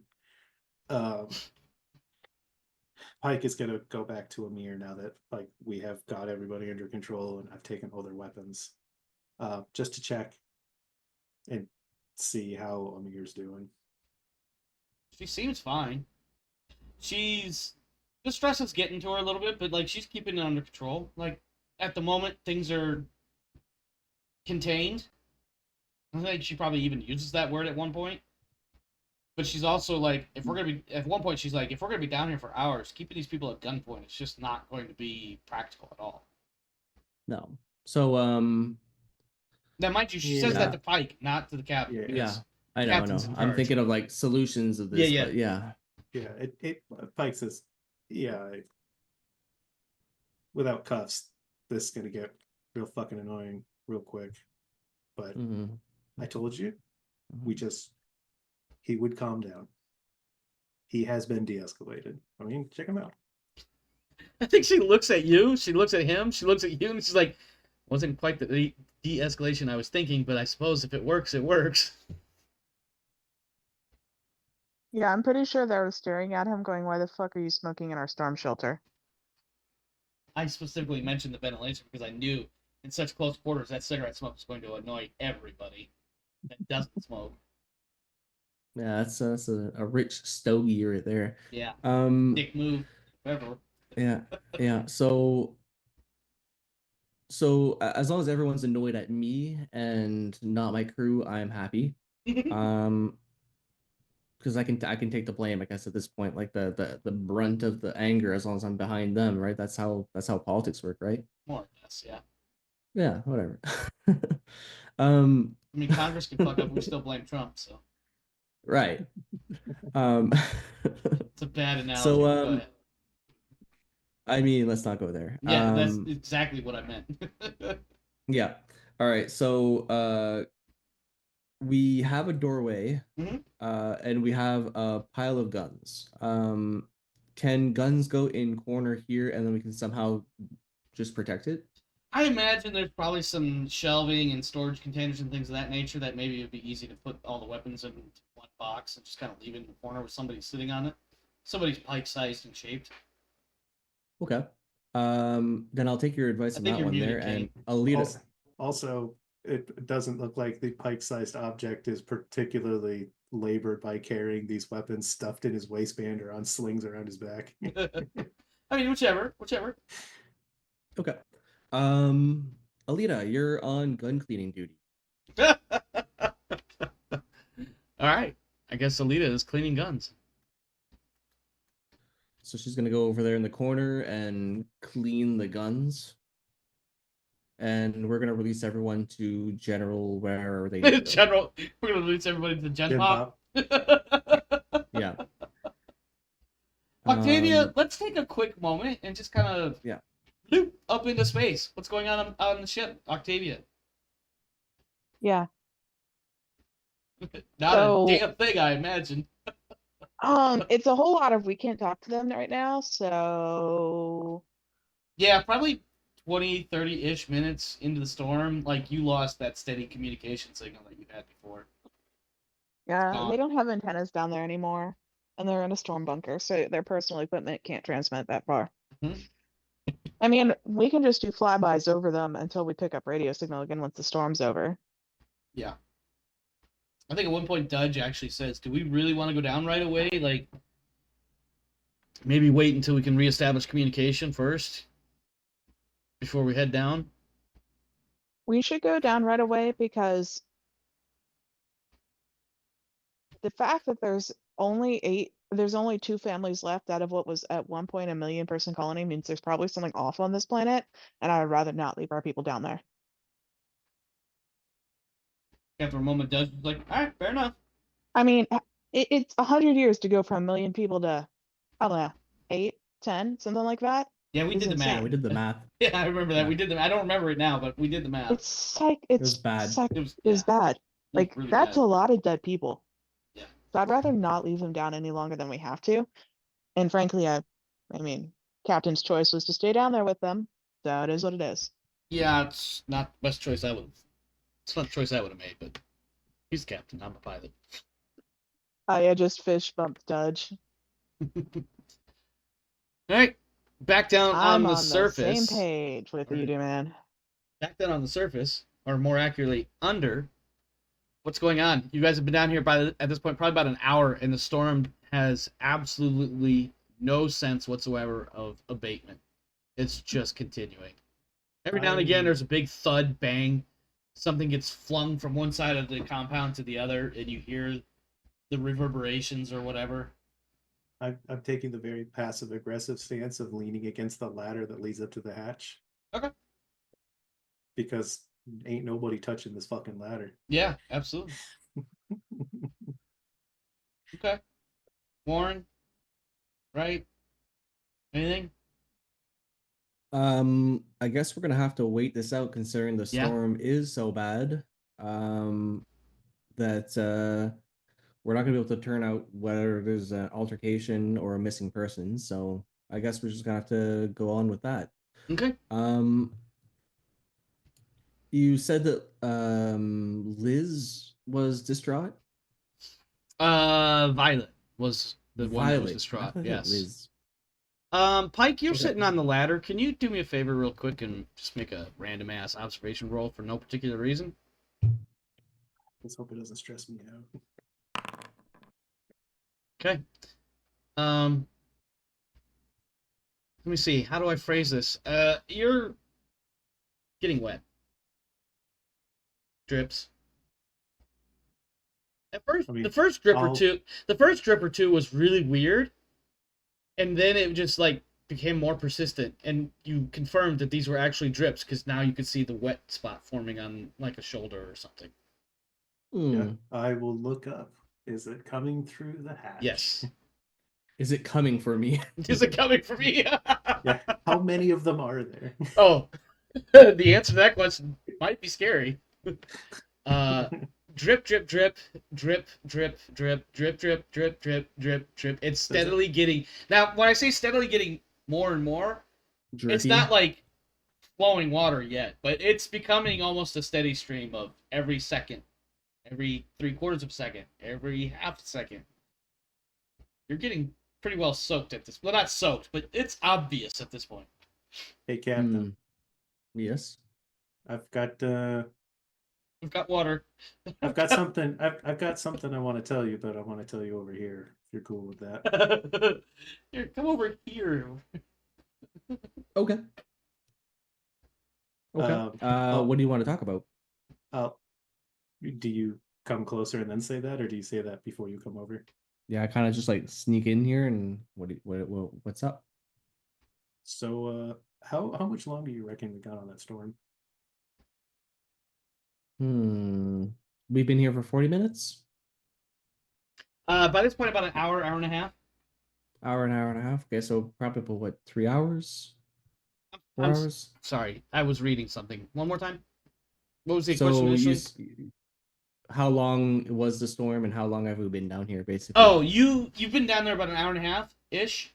The storm is expected to last several hours. It's difficult to tell how long it will actually last. The consensus that you're getting between the sensors, what Octavia was able to push down, and what the parks and marinos have told you, that these storms can easily last several hours, if not longer. Okay, so a while. Yeah. Okay. Yeah. So, fun fact. Question. So, uncomfortable question. Oh. I don't know how long. I don't know if this will be a problem, but at some point you might have to choose if you'd rather risk drowning or being thrown into rocks repeatedly to death. And he'll gesture to his shoulder where like his shirt is wet. And the wet spot, like, so when you started talking about it, the wet spot's probably about the size of my hand, and at this point it's like spreading across his whole shoulder, unless you stop standing in the steady drips. Oh no, I'm standing there. I don't want it to hit the floor and make noise. Yeah, so you see on his shoulder that his shirt is absolutely getting soaked in that one spot. I look up, I guess. Is this a leaky pipe? Or... No, it's water coming through the seals in the hatch. Seals. Wait, there's water on this planet? I thought it was more of a sediment planet. Well, Listen, at this We point, walk- you don't know what's going on. All you know is there's water, and it's when water runs along the roof or the ceiling. It's like there's a couple of drips in a nice line, and you can see the water kind of seeping through at some point. It's coming Yeah. through the cracks in the hatch, like not It's the water crack, not damming. that the hatch is cracked, but like where the hatch meets the wall, and there's supposed to be like a weather seal there. It's dripping through that. Mm-hmm. Well, we did walk past a water processor on our way down here. Oh yeah. So if the space above us is flooded, then if we open that hatch, it's a lot of fucking water. If we leave earlier, we might be able to still swim our way out without drowning. But then we'll definitely get hit by the storm, which apparently fucked up the basement enough to destroy the water processor. Hmm. Or we wait until we think the storm has passed and there's going to be a lot more water, and we take the chance of maybe drowning instead. But and he'll just like pat you on the shoulder. But that's your call. Okay. Okay. Let me have one more of these. We have another panic stick, and then I will make a decision. Well, because it's about to get really wet, right? I mean, the drip is I don't- coming through pretty steady. Now, I want to be clear. Like, it's not like... It's like if you turn your water faucet on to the lowest Mhm. possible amount of steady water coming out. That's how much water's coming through. No, that's bad. I That's mean, real right bad. now, you've got a lot of square footage. Eventually, that becomes a lot of cubic footage. But, yeah, eventually that's going to be a problem. Yeah, Um, it's not great. It started, it's dripping a little more than it was when I first noticed it. I don't know. I can't do the math on that, but that means there's enough water up there that is working its way down here. Mm-hmm. Mm-hmm. and if you're lucky, it's only a couple of inches deep up there. Yeah, because it only has to be a couple inches deep to have the whole surface area So to why cover is the for water to storm come up. shelter below the basement? You're Because asking an me engineer questions I can't decided- answer. An engineer decided that it should go there, and the builder said, "Fuck it." Yeah, and if I'm reading this right, by the way, I think these stairs lead to this stair and into the No. shelter. So this shelter is actually like... no. This stairwell leads up into the. Oh, it could be that, yeah.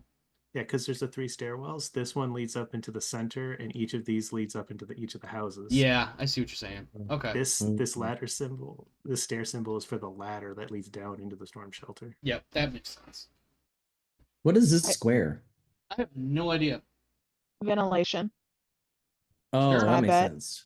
Well, Mhm. there's one in the reactor room and there's one over there, so I'm assuming it's ventilation or something. Makes Okay. sense. Could be. Okay. Okay.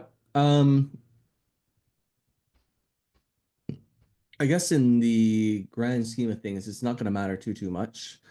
So I'm going to look at the people and it's going to say, okay, so how bad does it usually get up there? Like water, a lot of Water. rocks. No, it's all wind and dust and whatever the wind can catch. Usually loose bits, rocks, dirt, tools, handling. Tools. Anything that the water, if it's not tied down, the wind will catch it.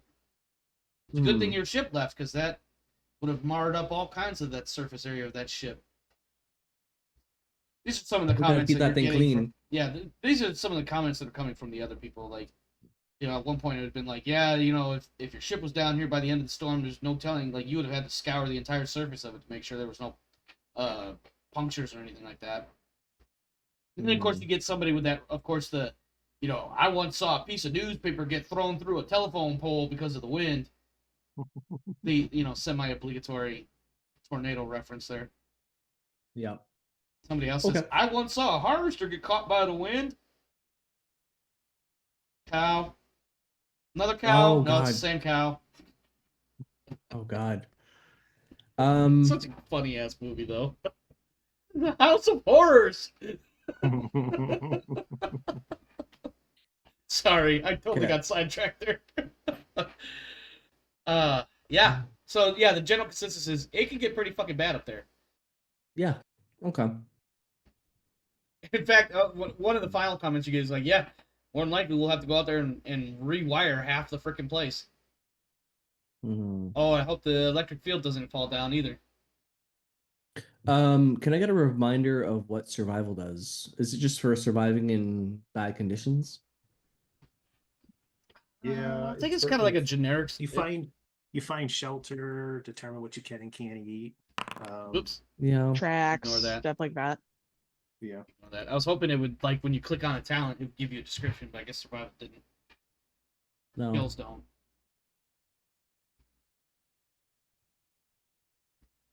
You use this to try to mitigate or deal with extreme heat and cold, sandstorms, acid rain, and other extreme weather. Roll for survival when you're in a hazardous planetside environment of some kind and need to figure out a way to stay alive. Okay. So Can I roll sort of survival exactly on what this we're about to leak? do. Yeah, so can I roll survival on this leak? Yes. Try to see Are you trying to if I assess can the like situation and see, like, how long until there's too much water in here or something along those lines? yeah, is it a seal that's broken? I guess Well, tell me this. What are you Okay. doing to, like, narratively, what is your character doing to determine this information and then make the roll? So, like, are you just gonna stare Right. at the ceiling hatch and see what it does? Or are you gonna try to bump on it, try to lift it up a little bit and see what happens? Or what's your methodology here? I'm actually just gonna climb up the ladder and just kind of see what I can get from the hatch. Okay, are you gonna try to, like, open it, take a peek out, or just kind of push on No, it, or just take a closer put my look? hand, see if the temperature is like really bad. Okay. All right, go ahead and make your roll. All right. Push that if you like. Ah, good. All right. One success. So you climb up the ladder. You get up to the hatch. Maybe you push on a little bit. Maybe you don't. Well, let me ask. Do you push on it without necessarily trying to unlatch it? No, you- it's latch. Okay. Yeah. It's latched. It's Wow. like there's some sort of latching, locking mechanism, right? Because otherwise, the mean- seal wouldn't be 100%. I mean, if there's there might be hundreds of pounds worth of water on top of Well, you. it is obvious, by the way, especially when you go up there and you're obviously checking this out, that the hatch opens upward. So it doesn't come down when you unlock it, right? Mm-hmm. That said, you can't push it up unless you undo the latch. But you can touch it like you Yes. would a Yeah. door in a house fire. Yes, this is true. To see, yeah, Yeah. that's what I was doing. So there is no difference as far as, like, temperature or anything when you put your hand on the door. Like, it doesn't feel hot or cold or anything like that. Okay. You get a great look, and it looks like, the little rubber gasket weather seal that usually goes around doors or in the door frames. You can see where some of that has clearly given away, and that's where the Mhm. water's coming through. Currently, it's just a teeny tiny little stream. But, if Can you're I down here finger for it a hours, little bit to like see yeah, if you it? could, like, stick a finger on it. So does it look like it's like Giving up? rotted and falling apart, or does it look like the pressure might be tearing the seal out? Yeah. Like, does it look like a good seal that's being forced in? Yeah. Can I You've pull the given seal a one. little bit You and you see got if one it goes- success. I don't think you're gonna get all of that right away. Not without Oh, another okay. attempt. But I don't know about making another roll so soon. Can You No, definitely, I I- will I- say, you finger definitely in the can stick your hole? finger on the hole and, like, the water stops for a moment and then slowly starts to trickle down the side of your finger. Well, what I wanted to do was pull on the seal and see if a lot of water. Oh yeah, starts coming if out. you jiggle a little bit, you realize that more water starts coming through. Like a lot. Okay. Not a lot. Hmm. Let's say instead of 2 or 3 drops, it's now 3 or 4 drops. Okay. I will let other people do a thing and then I'll roll again. Sure. Anybody else doing anything? Pike, you're just gonna stand there watching him? Yeah, man. This guy's cool. I'll tell you what though, I've got big fucking lungs. Is Wright doing anything during all this? Wright notices, I suppose, that I will let you choose if Wright takes a look at the captain and just climbed the ladder up to the hatch. yeah, I mean, she just kind of I looks think at him everybody and notices goes like, unless what? they've got their head against the wall. Yeah, but whether or not they can see the water is a whole different story. Say if you want to, you can make an observation +2. The might be- non-prisoners can probably see the Yeah. fact that Pike is wet. Yeah, I think I think everybody, once they look over at, once they look over at Warren going up the ladder, they'll see Pike, and they'll see the obvious discoloration of one side of his shirt from standing in the drips. Because of course Pike would stand in the drips like a freaking ape. I mean, Amir surface definitely area. thinks You know he's an what? ape. You know what, Kate? You called me a knuckle dragger yesterday. Who's the knuckle dragger now? Look, he got wet, and instead of stepping out, he didn't want it to hit the No, floor I and make know. noise. I know. I got you. I know where you're going with that. So now he's Now he's uncomfortably like half soaked his shirt. Yeah. It's But running down. But his this is scrap. an uncomfortable that he's like, I like how this sucks. Why doesn't this suck more? Yeah. Hey, I'm sure he's still standing there holding the giant duffel worth of supplies that I Oh threw yeah, at it's on him, his, I just imagine it's on his because. back, like a backpack. Yeah. Have we dug into that yet? Nope. Okay, good. Pike, All right. Pike came into the building with this big duffel and did not tell anybody that he had what was in it. He was just like, "I'm here, and I have a bag." Yeah. Yeah, it is the mystery bag of supplies that Octavia If we gave need you. it. Okay. So Warren, what if does you would everyone else like, say? well, Yeah. before you do that, let me offer this one to you, and you can decide if this is something your character would consider. Given the fact that you have climbed the ladder and you're checking out this gap of water coming through and whatnot, you may make, if you like, if you think your character would put that much mental energy into it, you may make an intelligence test. And if you roll a success, I will give you a little bit of information. Intelligence? Wits? Yes, wits. I'm sorry. Yes, it would be wits. All right. I'll give that a shot. With my 2 dice.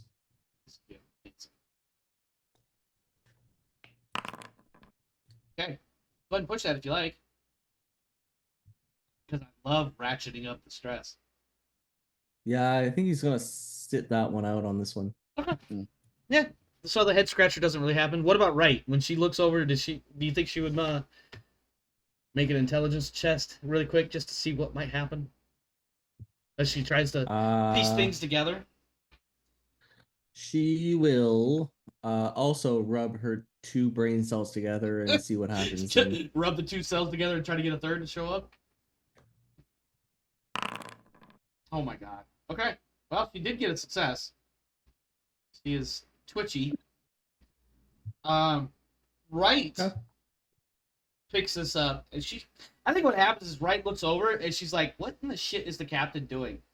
Why is Pike's shirt wet?" And her like forensic science abilities kick in like almost arbitrarily or automatically, and she looks up, she sees the water dripping, and she's like, "Oh, well, that, you know, if we're only down here for a few hours or maybe 5 or 6 hours, that would probably, I mean, it'll get damp, but I think we'll be okay. Getting out might be a problem." Sounds like a rescue mission. I'm so Rescue- sad that Who are you Octavia's gonna not there. contact? You have no comms.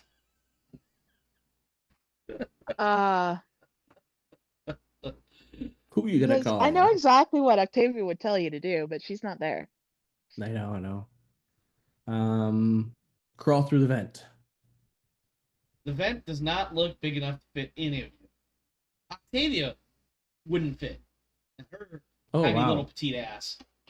I don't know if I should have said it quite like that. She's like 5 foot nothing and 100 pounds soaking wet. That's appropriate. Yeah, she's not gonna. Even she's gonna. Like, she might be able to worm her way in, but God help her if it gets narrower. Which inevitably it will, because if you control the narrow or the width of a tube, you can also control the amount of air pressure or water pressure, as the case may be, coming up. I hate water.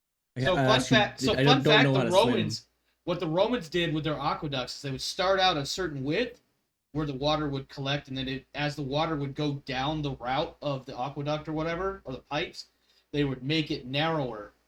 Which would make the water flow faster. Makes it flow faster because the same volume has to move regardless. And when I first read this, and I think I was like a teenager or something, I was like, that's fucking brilliant. So Pike looks at Matt, it shrugs and says, "Plan?" Okay. Go ahead. We, You're not there, we but gotta open the thing to figure it out, and I guess it's gonna have to happen a little bit.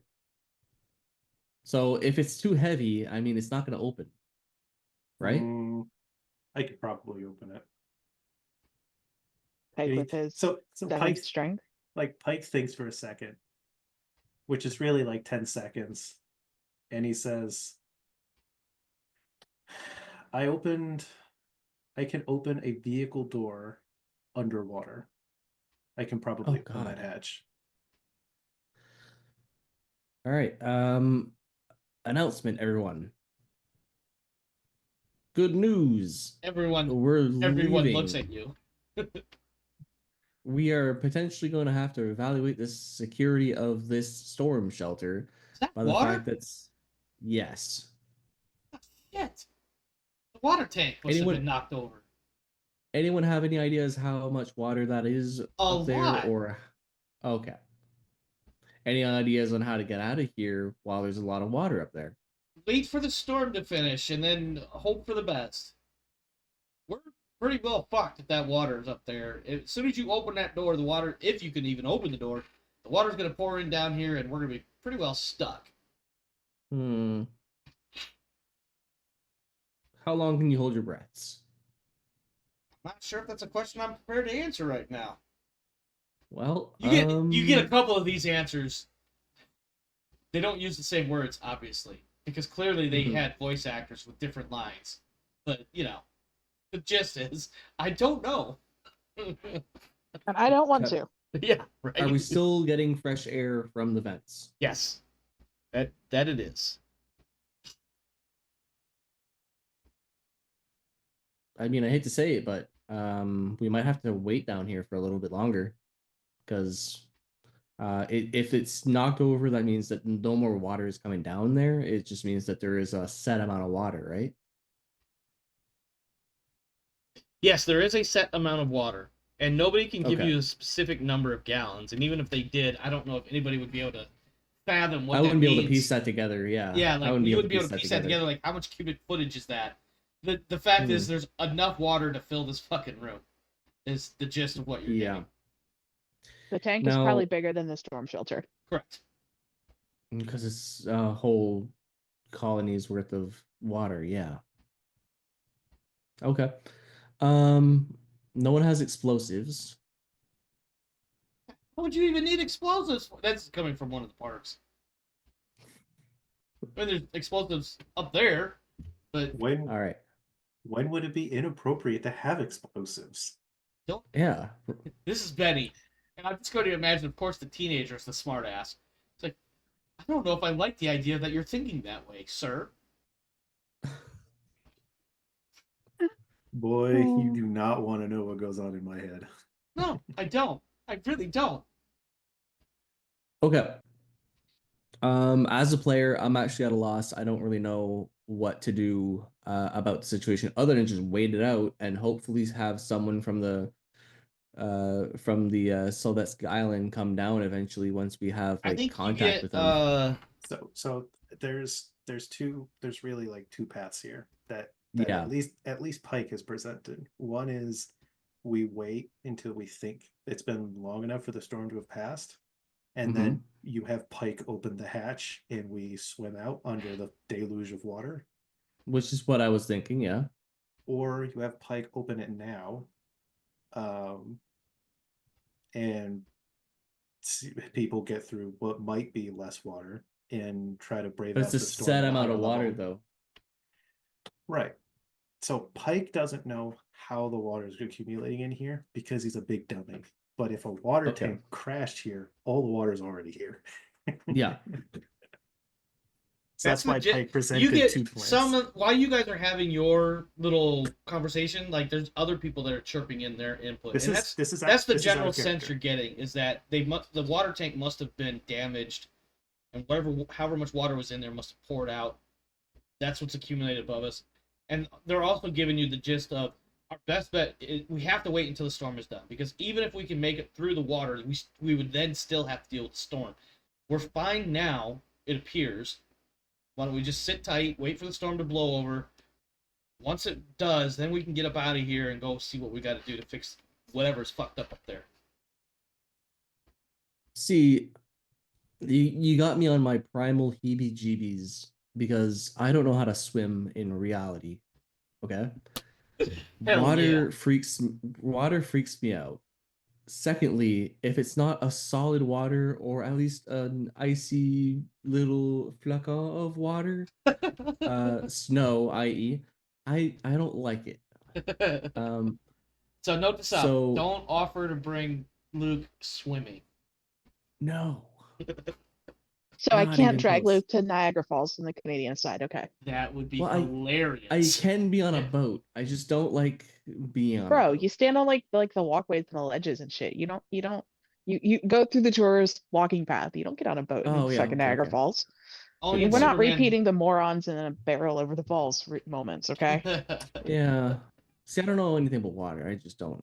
I don't mess with it. But that's the situation as it's been presented to To Matt. Pike Yeah. and to Matt, yeah, and uh, Do you want to wait and see if this goes long enough that we don't drown before the storm passes, or do you want to try to just get out now? because it's leaking. Yeah, I mean it's not pouring in, but we don't know if that seal is further degrading under pressure, and it will. We don't know if it's going to eventually just start pouring more water in. We just don't know. Or burst open.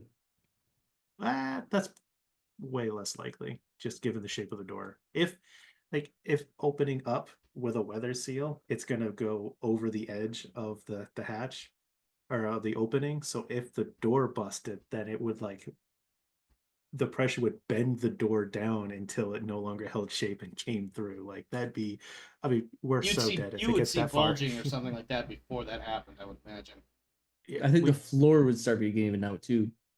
We'd be super if there's enough water up there that it can warp and break that hatch inward. We're so dead anyways. It doesn't matter. No one's swimming that far. We're fucked. Yeah. The one thing I do know about water is if you're in a car and it goes into the water, you like roll down the window or something and you wait for the water to equalize and then you go through. Yeah, if there's no water in the car and you try to open the door and it's fully under, it's like 600 pounds. Oh, probably even more. I don't know. A single gallon of about water 600. is 8 pounds. Really? Well, I'm talking about the amount of force that you need to press. I get like how much force the water is exerting on the door. It's about the equivalent weight of 600 pounds on the door. That's why you let water in to equalize, so that there's no pressure against the door anymore. My leg press in like high school was like 800 pounds. And you have a pike. Pike can push 600 pounds. Like if you want to leave and it's like that much water, like the hatch will open when you want it open. The question is, when do you want the hatch open? Yeah. I guess if there's no concern that it's gonna break open, as long as someone's watching the hatch, then we should be fine until at least until the storm is over. That's the recommendation by most of the people down here. Yeah. All right. Is there any I other? did point a gun at them. And they're still being relatively nice. So I'm gonna call that a thing. I mean, at the moment, everybody's just trying to survive this fucked up situation that was originally just get to the shelter and wait for a little while, maybe read a book or take a nap or something. But no, people had to go fucking pulling out guns and shit. At this point, they're all like, "Listen, I will deal with some goddamn water. Just once I deal with the water, then I got to deal with the storm. I would rather rule out one of them before I do both of them." Okay. All right. Well, we'll see how this plays out for now. Okay. So, we're going to wait until the storm clears, correct? Several hours go by, unless there's something anybody else wants to do. A couple hours in, I will unzip the bag and give ration packs to people. Okay. Yeah, that's gonna make people a little bit better. Yeah, the Merinos and Parks chew into that shit like rats going down in the ship. I don't know what that means. So do you actually open my surprise gift bag of goodies? Yeah. Now? Yes. What's in there? Okay, cool. I'm going to list you a list of things. Oh God. Should I take Um, notes? I'm just gonna overview it because it'll include all standard sheltering items like its blankets, banquet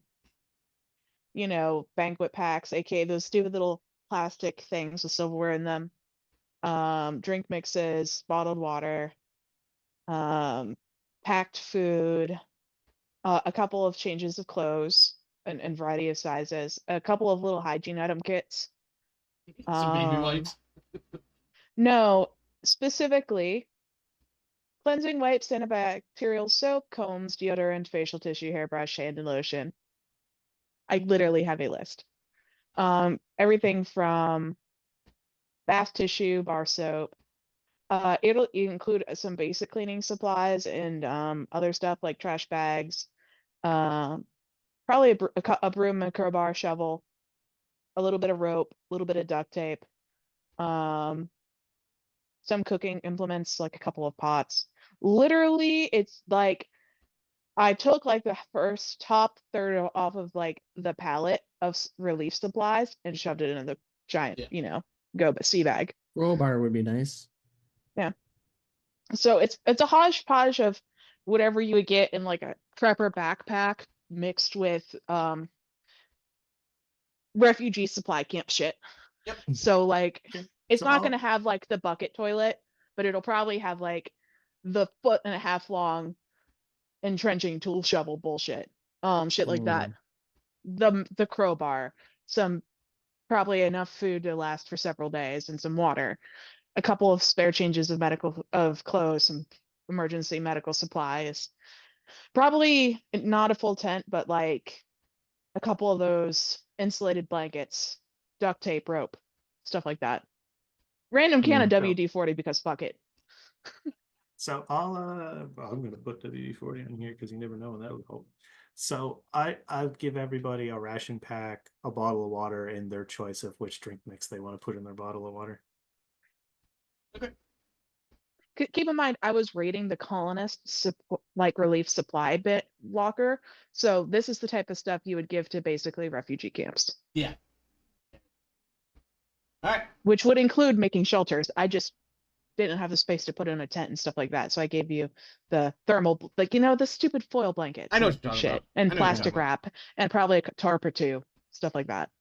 And being the morbid guy that he is, like he's going through the bag and pulling out. He's like, hey, there's soap in here. If it gets deep enough, we all end up taking a bath anyways. All right. Heck, there's probably at least 2 body bags in there Probably Oh. is. So at one because point, those flat pack pretty small. Hamida Hmm.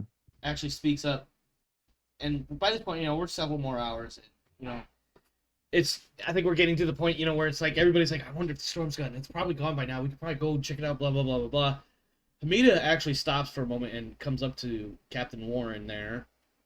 Says, "Hey, boss. So let me see if I got this right. We open that door and this room gets flooded, right? Very possibly. Okay. That hatch is only about big enough for one person at a time, right?" And she points at it, and it's obvious that the hatch is literally about pike size. You're gonna get one person Oh. through at a time. Yeah, pretty well. So we might want to think about the order through which people pass. Hmm. Who leaves first? Who leaves last? Who can hold their breath the longest? If we end up fully submerged. Which, based on the conversation, lots of water up there. Now, I have a question. Wouldn't it have made sense for me to include like oxygen breathing masks? Because Probably not. there's a lot. And I mean, granted, some of my answer is biased because no, I don't want to make it too easy for you guys to get out of here. But also, you know that the planet is fairly breathable and not a lot of water either, for that matter. As far as like standing water, a like lakes rebreather and wouldn't shit. work. Yeah, so A I think rebreather the idea of having extra rebreathers or oxygen or whatever probably wouldn't come up. Oh no, well, Intrinsically? I think everyone who went off the ship had a rebreather. Yes, actually, I Because think of the you- dust. Yeah, because of the dust and that. But I don't But do believe they the work? rebreathers. I think those are just more air filtration than they are breathing underwater. Am Am I crazy? I mean, right? I mean, this is not a water planet, so they would get the dust particulate filters. They wouldn't get the The little mini breathing bottles or without whatever. oxygen Yeah. filter, I would Okay. think. Yeah. Okay. Okay. So you can And have some Pike- really filtered water going into your lungs, but that's about all it would do. Pike doesn't have one. Oh yeah, No. because you weren't initially part of the team. No, Mhm. I was the captain's top of the ramp backup plan. Mm. So yeah, so Amita brings that up is like we might want to think about in what order we're moving people through the gate or the doorway. And she looks over and she's like, Pike probably first because not only can he get the door open, but he can actually help pull people out as they come up to the hatch. But it's still only one person at a time. Everybody else is stuck. I don't think you've ever seen a pike evader before, but if there's two people and a hole that's not big enough for two people, they're both coming through it, but they might come in pieces. She just looks at you blankly. Like there's a part of her brain that literally cannot piece this together in Because the in the- sentence is like- like, what? Yeah, like what? And she can't even picture this. And then also you use the word pike evader. She has no idea what that means. if you want Pike, if you want Heath to stand up there and pull people through, they're going through. But again, physics, you can only get one person at a time. Whoever's, for instance, the first couple people won't have to hold their breath very long. The people at the end of the line are going to have to hold their breath for quite some time.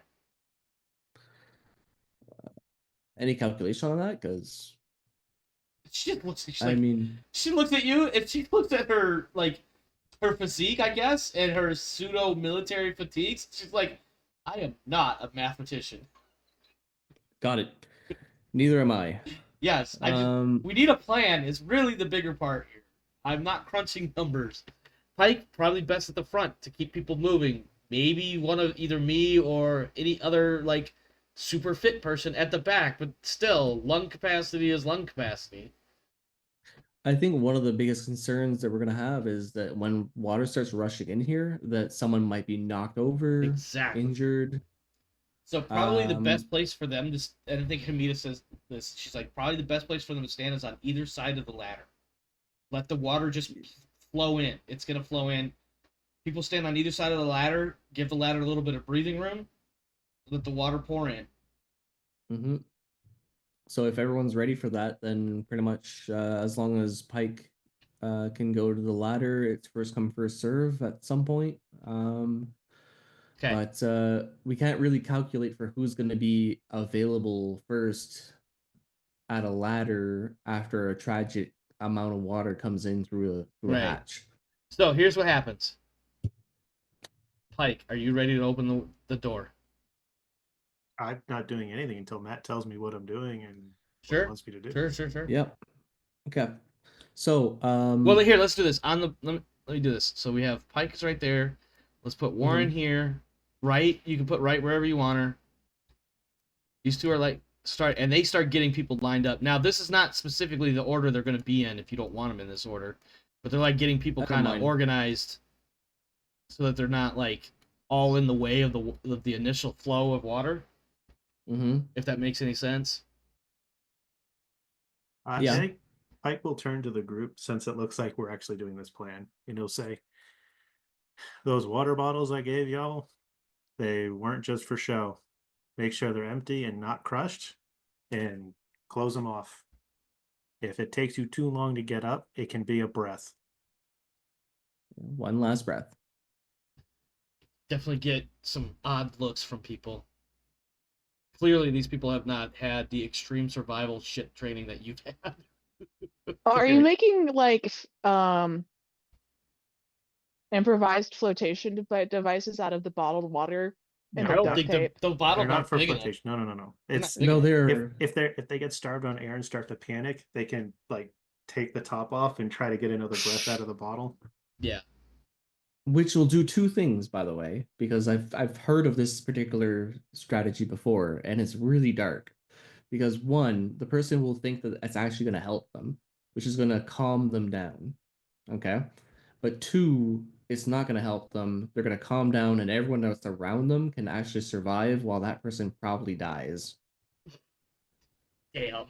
That's really super dark. Also on track for our group right here. Like that's Yeah. normal. Yeah. Yeah, Pike's So- just trying to keep panic down. Yeah, and it's gonna work because I've heard of that tech. Okay, so Warren is actually gonna go close to last Okay. as much as possible. So everyone's gonna go up. Warren's gonna follow behind them. Give me one second. And- Excuse me, I need to look something up really quick. Let's see how this works.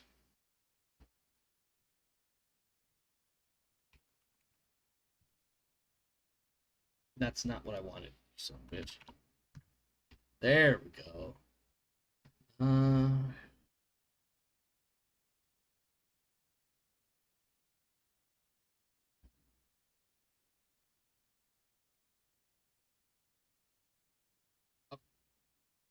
All right. So, should Alita still be panicked? no, I imagine over the course of however many hours that you've been able to calm her down. Anybody else that's panicked should be calm. In fact, you could probably, other than Warren, everybody can go ahead and dump their stress to 1 stress. And that 1 stress is because you're about to get stress from opening this door up. Okay. Other than Warren, who is the captain and always a stress unless I say otherwise. Okay. Or he hits the blunt. I mean, nap relief. Hmm. All right. I mean, if Pike looks to Injects. Matt, he looks for a nod to head up and start this thing. Okay, so everyone have an idea what we're doing today? We're going through that hatch. I'm sorry. Go ahead. So we're going through that hatch. Everyone goes up. Hopefully I'm last, but I will have time to get through. You basically reach up with your hands, get Pike to grab you. You get pulled in onto the 2nd floor. Get out of there as quickly as possible. This is going to get a So little bit nod. tricky. This is going to be a bunch of rolls. So Pike's Yeah. gonna pull the rope out of the bag and he's gonna tie it. He's gonna Himself. he's gonna tie a big like a bunch of the bottom together so that the water will easily pull it back down. And he'll wrap the rope around himself and get ready to go up. And he'll turn to look at the group and say, "If any of you try to take one of these weapons, I promise you, I will win." And then he'll go up the ladder. I think you get across the, what is that, 7, well, no, like the 5 parks and marinos. I think what you get is a bunch of people like, what? They all like, there's a couple of them looking at each other. There's a couple looking at you, and they've all got the, who the fuck cares about weapons? Nobody says this, of course. They're all panicked, or not panicked, literally, but like they're all about to, commit themselves to this terrible, terrifying thing.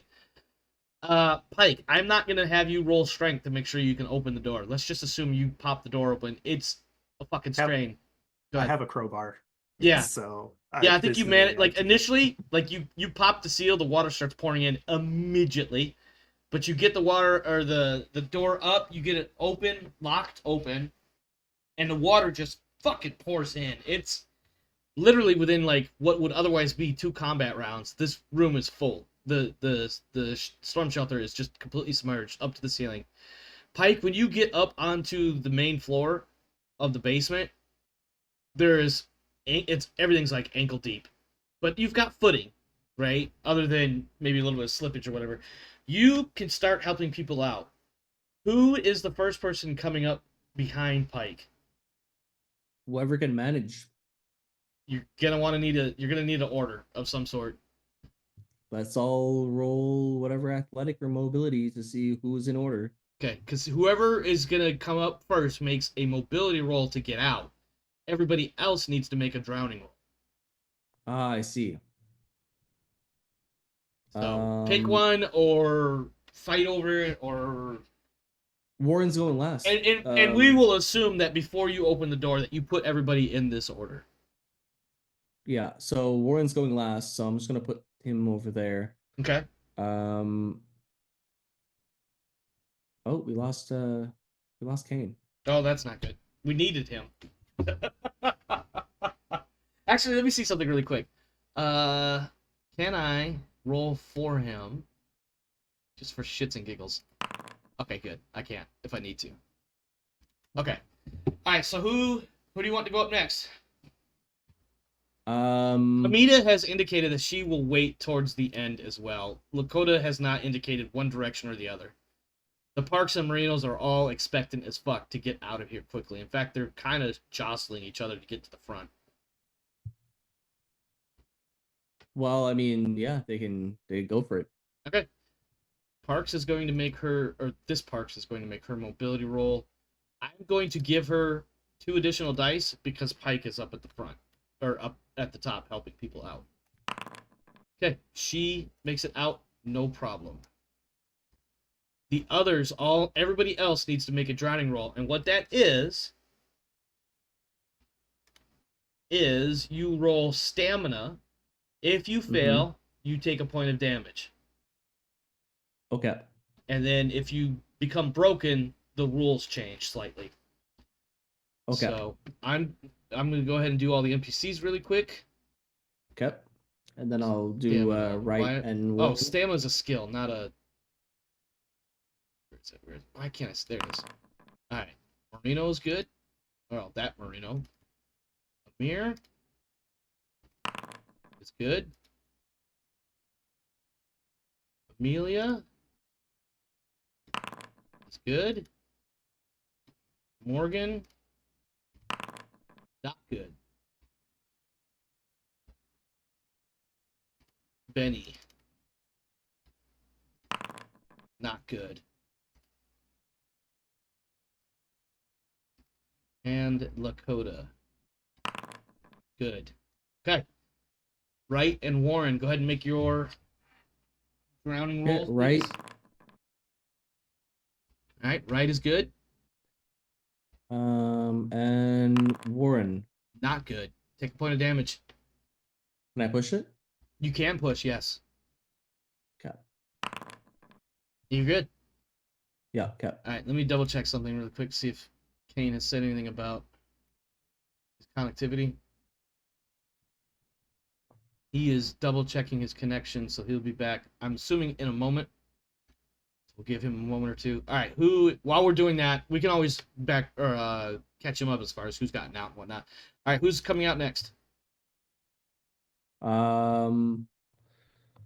Let's see here. So Hamida or well, Lakota said that she was gonna go eventually, right? Hamida said that she had indicated that she would wait towards the end.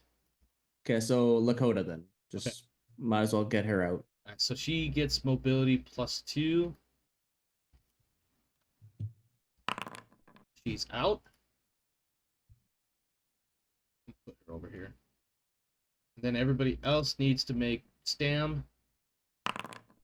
Diego takes a point of damage. Amita rolls stress, and she keeps her shit together. She takes a point of damage. Amelia takes a point of damage.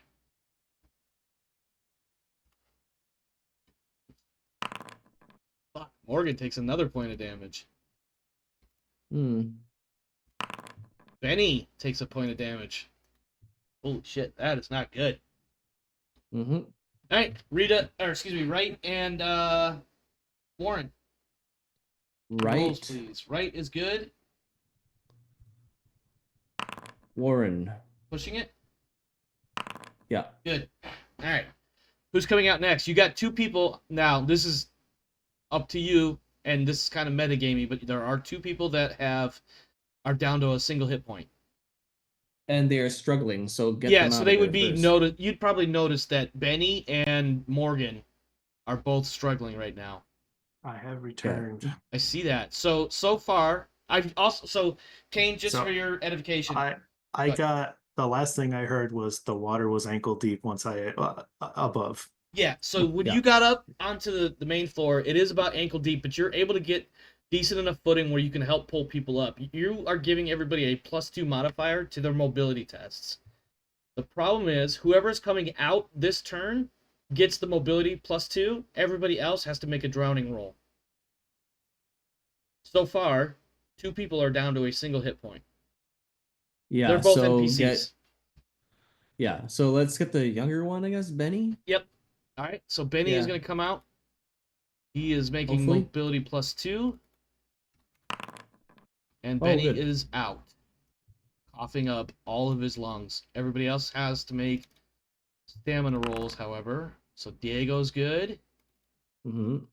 Amita is starting to struggle as well. She's not taking damage. She's just, it's obvious that she's floundering a little bit, I guess is the best way to explain it. Mm. Marino is down. She is starting to flail about. He is broken. So the next roll for him will be very different. Go ahead and write in Warren. Okay. Who are you putting on the rope next? Well, Wright Yeah, and so Warren need to make Wright- their stamina rolls first. Oh yeah. Wright is good. Warren? Yeah.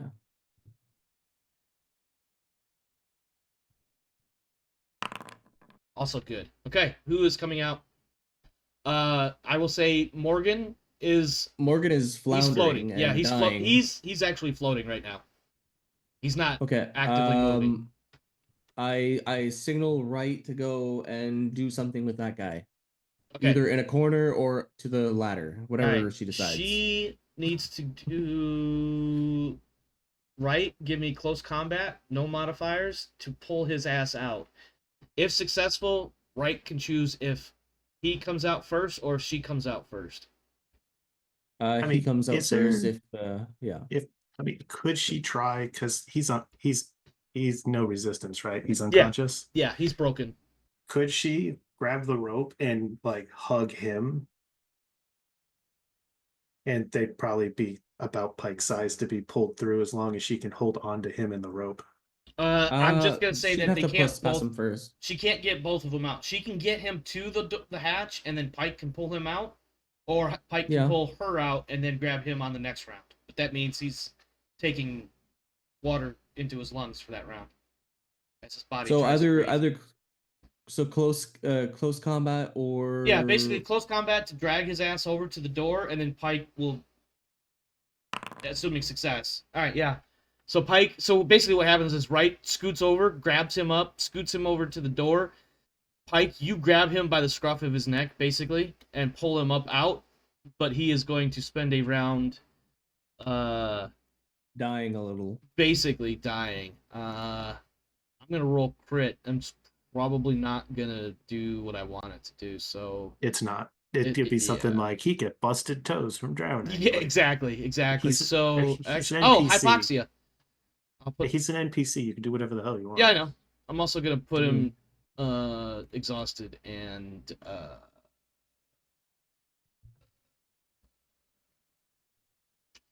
I don't know. Not gravity. Panic? Yeah, let's put him in panic. Jeez.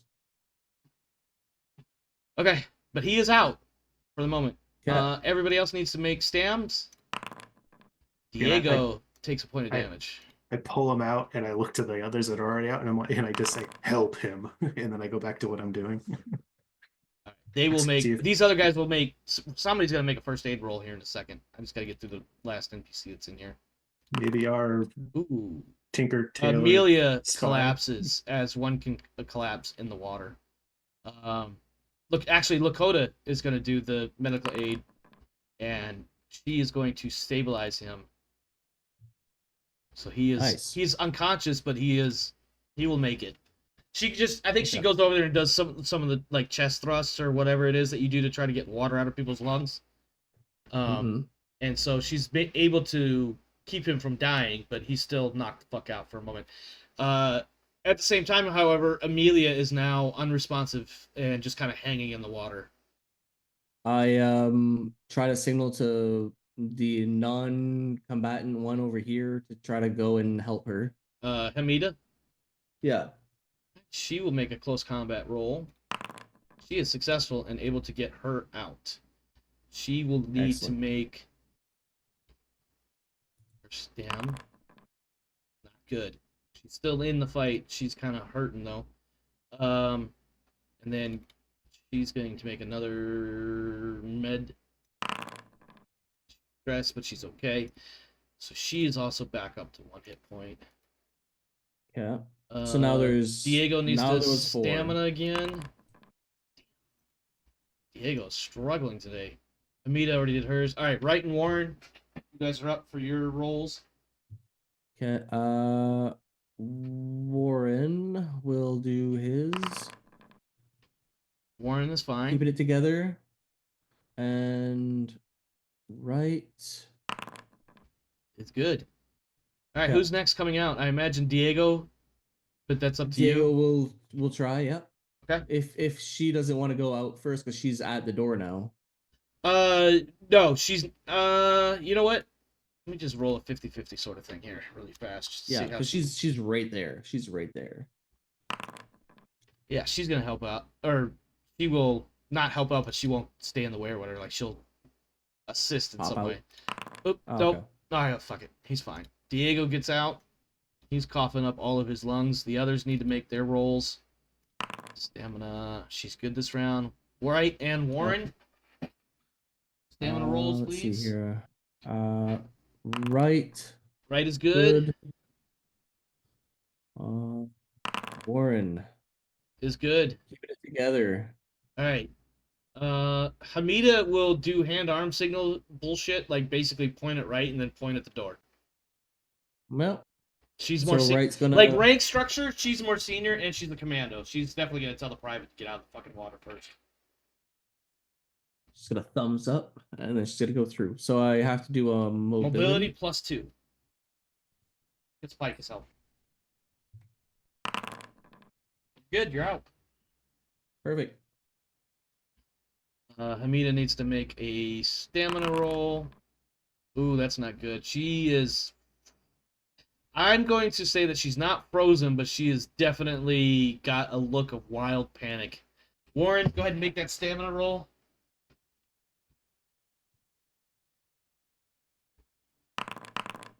Warren is also good, but there's a twitch. And then I imagine Hamida is coming out next. Yeah, if she can manage. Otherwise, I'd have to help her, right? She is still capable of moving on her own, more or less. Sheet cover. She panics, and she does like this just wild fucking fish flail sort of thing to the door. And as soon as she gets out on the other side, she's just like, she was far over. It just kind of collapses against a wall with her ass in the ankle deep water. Stamina roll for you. You're good, and I'm not gonna make you do a mobility roll to get out.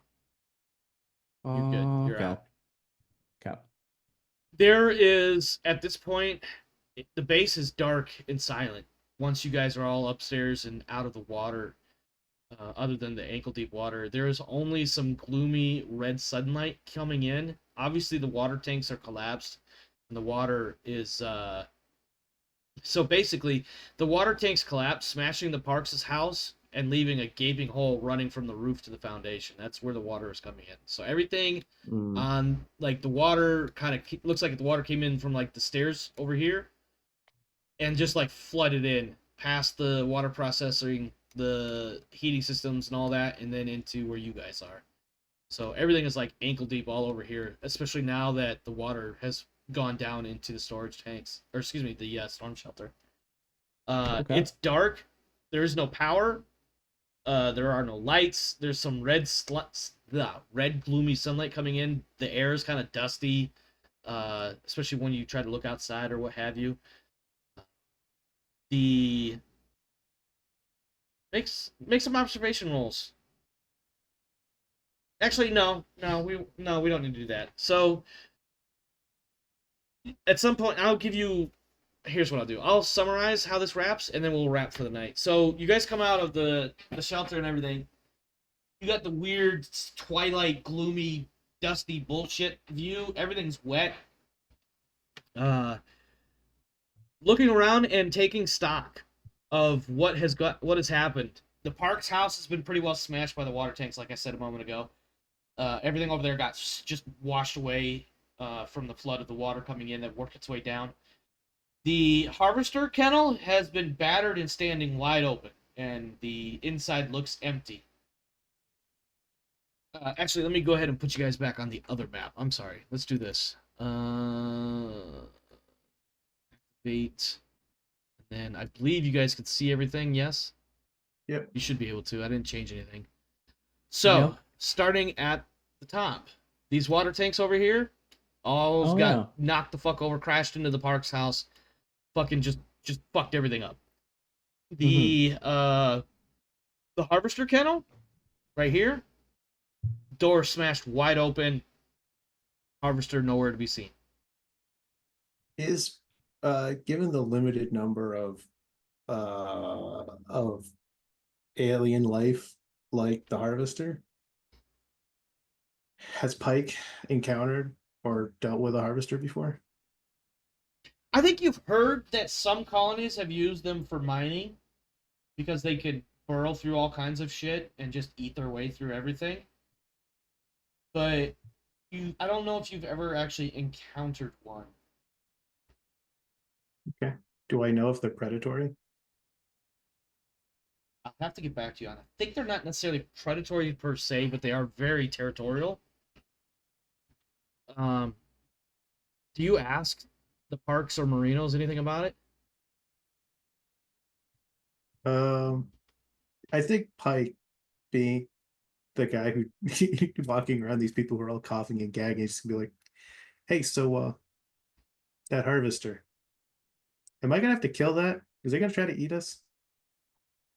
Hmm. In between coughs, you get a couple of people answering, not entirely all at once, but you get a couple of things. The gist of what you get is this. One, the harvester is aggressive and territorial. What the parks and marinos have done is they have rigged a harness that the harvester wears that is basically explosives that they use to Oh. stun it into submission. And once it's stunned, they can usually get it back into the kennel. Because it'll be stunned for a little while, and they're able to coax it back into the kennel. It's kind of a process, but it wouldn't be the first time they've done it. I want you to picture in their way of explaining this to Pike, probably, in fact, in the way Pike understands things, that these are gigantic rhinoceroses that eat anything, and that the only way to get them to calm down is to basically flashbang them. And then you can kind of guide them back into their stalls. That's probably how Pike is picturing this, with his wits of one. Okay. Flashbang what- it and then guide it. So what do we got to do to stun this thing? I'm going to tell you, effectively, they got to find the remote control for the harness. I don't remember off the top of my head right now. I have the notes for it, obviously, but off the top of my head right now, I don't know specifically what needs to be done. But the gist is that they're like, we got to find the remote control to set that thing off. It should still, like, because this is one of those things, like, it's always wearing the harness. They hit it with the flashbang thingies, and then once they do that and they get it back into the corral, and then they go in and reload it. Additionally, the vehicle bay, which is over here to the south, the vehicle bay has collapsed, and the tractor is laying on its side, badly damaged. One of its rugged tires shredded and useless. You guys didn't bring any vehicles out with you. The comms aerial, which is... where is it? Comms array? Yes.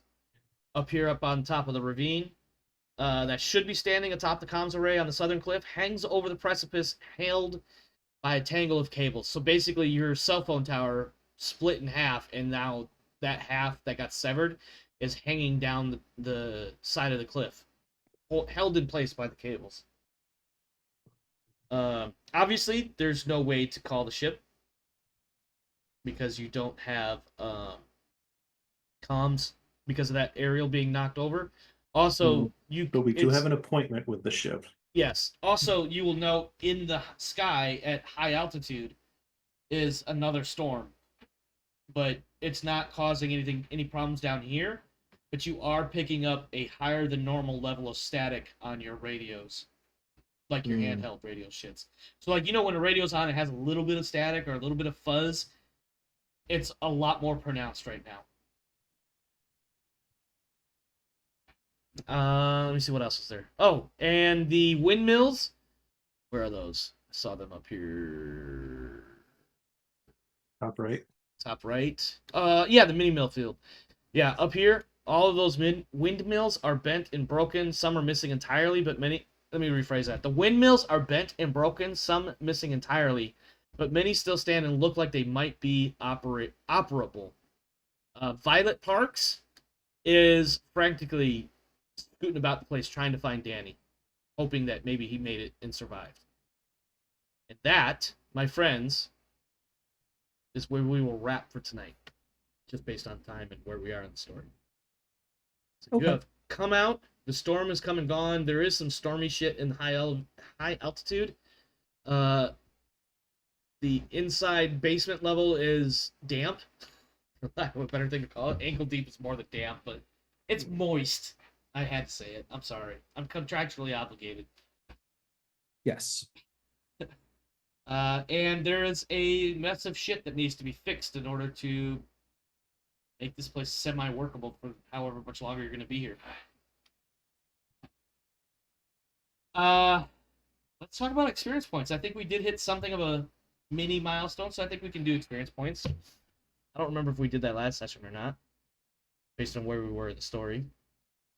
We didn't get paid because we haven't completed a job. Correct. That does sound right. And you're still in that knockout paid. So, first one, of course, you did participate, so go ahead and take one for that, including Rodance's character. Yay. Did you risk or sacrifice something to further your agenda? I don't know that we had a whole lot of agenda furthering going on. Just no drowning. That's an agenda.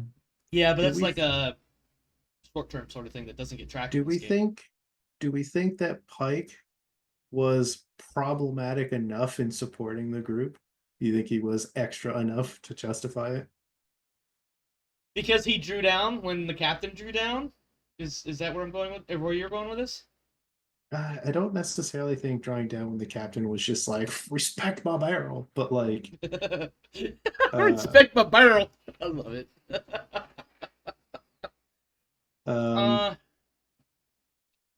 I'm not sure he did anything dark on behalf of anybody in the party. Well, that, and not only that, but also, and more importantly, I think for this particular question, when you look at the words, he didn't risk or sacrifice anything. He just kind of backed his captain, and that was about it. Yeah, so part of this is backing the captain, right? Like, for example, like if I'm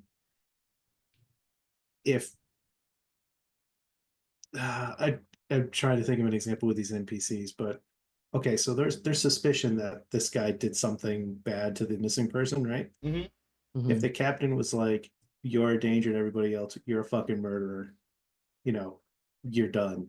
And Pike was like, "Cool, I can solve this problem." Bang, and just fucking shoots the guy, right? That would have been an agenda moment where he was like, "Cool, well, we can't deal with prisoner transport. We've got to survive, and we can't trust him. So fuck him for the team." That would probably be an agenda moment. Because that would absolutely fuck up the mission for everyone else. Yeah, like I just not seeing Pike having done anything noteworthy for this particular question. Yeah, in order to get that point. I didn't see it, so I figured I'd ask if anybody else had an idea. Okay. Did you risk your life for your buddy? I think anybody that had a buddy on the ground that was also on the ground definitely gets a point for this one, just because of that. Well, no, that question's actually answered differently later. Did you risk your life for your buddy? My buddy was in space. Yep. Warren and Wright, was your buddy on the ground? They are buddies to themselves, to each other. Sorry. You know what? I didn't write it though. Well, I didn't write it though. I'll tell you what. I'll give Warren the one. Okay. Because even though he's the captain, he's kind of expected to go down with the ship and all that other stuff. He did stay down longer than Wright did. Okay. As far as that makes sense. So that makes sense. I think I think Warren could definitely take a piece there. Did anybody challenge or stand up to their rivals? I don't think we had any of that either. I snubbed the shit out of my rival. Did you? With Wright? my rival is right.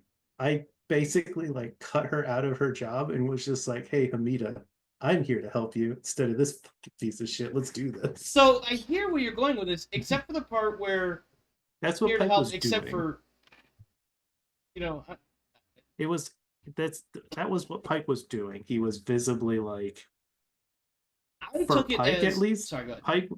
Pike at least, he was being like, Hamida, you're in charge of security and you have this other person, right? And this is what you're supposed to be doing. I'm stepping in and taking her place. It's a very obvious show of disrespect of like, yeah, you've got this person you're supposed to be dealing with, but deal with me because I'm the one you should be dealing with here. Yeah, I hear what you're saying. I think the difference here is I didn't perceive it as you doing it in lieu of right. I think you were just doing it because, hey, what do you need me to do? And maybe that's just the way I perceived it, and I was wrong in that. Does that make sense? I mean, yeah, I mean, I hear what you're saying. That was the Pike intention. Yeah, and I guess That's I all I just can say. missed the actual snub. I definitely got the where you were trying to help her and all that. I just missed the part where you're snubbing right, and I think that's the problem. Okay. That said, I think everybody ended up making a panic roll at some point, other than Octavia. Sorry, Westcott, I don't think you're gonna get too much in the way of experience points tonight. Yeah, I get. Also, you didn't do a whole lot of experience tonight, so. I literally got a panic check, I think, and yeah, And the participatory one. yep. Let's see. Everybody that was on the ground gets one for dangerous event. Because I would definitely argue that drowning is a dangerous event. Worked out though. Did we make a significant discovery or revelation? Other than the fact, water is starting to flood this place. Mm, I don't think we did anything beyond that. No. no. Anybody perform an extraordinary action of some kind? Right did. She manhandled a dude through a hole. So Wright can go ahead and take that one. Pike. You know what? I'll say Pike can have this one because while he didn't necessarily make any rolls for this action, he did pretty much grab everybody out of that hole. There were a lot of those rolls where there was just like one success. So Yeah. he probably saved lives. He might have. Yeah, he might have. Mhm. So I think And, Pike taking one for extraordinary action is relevant. Go ahead. And Warren went down with not even his own ship. He was like, I'm going last. Yeah, I think we can argue that one for Warren as well. Yeah, it's kind of a redeeming. Okay, I did pull my gun, but you guys can go first. Yeah. All right, yeah. And then As long as you guys remember that I'm in charge still, you can go up the ladder. I love the line. Respect our parent. That's what he did. I know. I thought it was a perfect move. It was Yeah. bad, but it was perfect. Yeah, it worked perfectly. All right. Feedback, outro comments. Let's start with Rodance, who unfortunately didn't get a lot of screen time, but certainly has plenty to say, I'm sure. That may have come out sideways, and I don't mean like that. Just the outside observer can always have more to say. Yeah. So, as soon as it started leaking, I'm like, the water tank probably didn't all fail at once. Because a colony-sized water tank is generally pretty beefy. So if they had left right away, they probably would have just been sitting in the basement rather than sitting in the storm shelter. Mm-hmm. And then they wouldn't have had to drown. The problem with that, though, is, of course, that in the basement, you're still exposed to the storm. No, you're not. I hear what you're going with this because you're underground. I got you. But he did The problem say with that. storm rephrase. bashing things on the first floor can penetrate down to the second or down to the basement. Is where I'm going with that. He did Then say they were that already when we dead went already. in. He did say that while we were in the basement, like we were assembling and people were choking, that we could see the sky from inside the basement. I imagine there's at least some sort of windows or something that, like the Their basement wouldn't. electronic control system is destroyed. Their water filtration system is destroyed, and their reactor is probably melting down. They're probably dead. There's also that, but you know what? The book or the adventure that was written didn't account for any of that shit, other than the Space 80s. or just Space plain 80s gross was- oversight. Yeah. I mean, you can't flood the basement and not destroy everything down there. True. I saw on the map Yeah. there was like probably a good 25, 30 fuel rods, and I'm like, those are probably really dangerous. Yeah, that You water. could have just gone and sat in the reactor room and you would have been fine, or you would have been dead. Either or.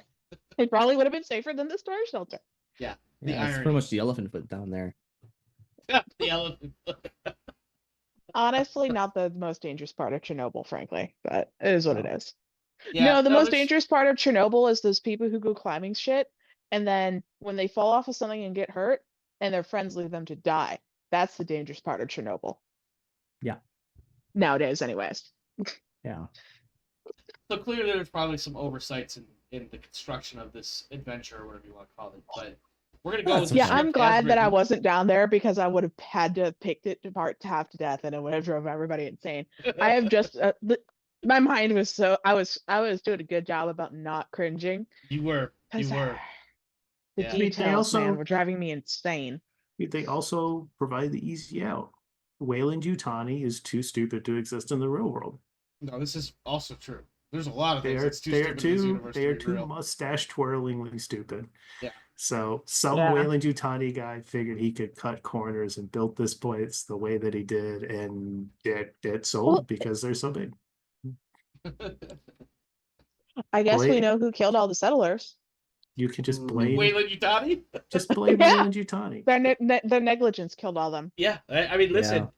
I guarantee you, if you look throughout human history, that this sort of colonial venture failing because of people's piss poor planning and designs is absolutely, without a doubt, precedentalized. That's not a word, but you know what I mean. There's a precedent for it. Just- Just all you gotta do is blame Wayland Yutani. Yeah. It works 99% of the time in universe.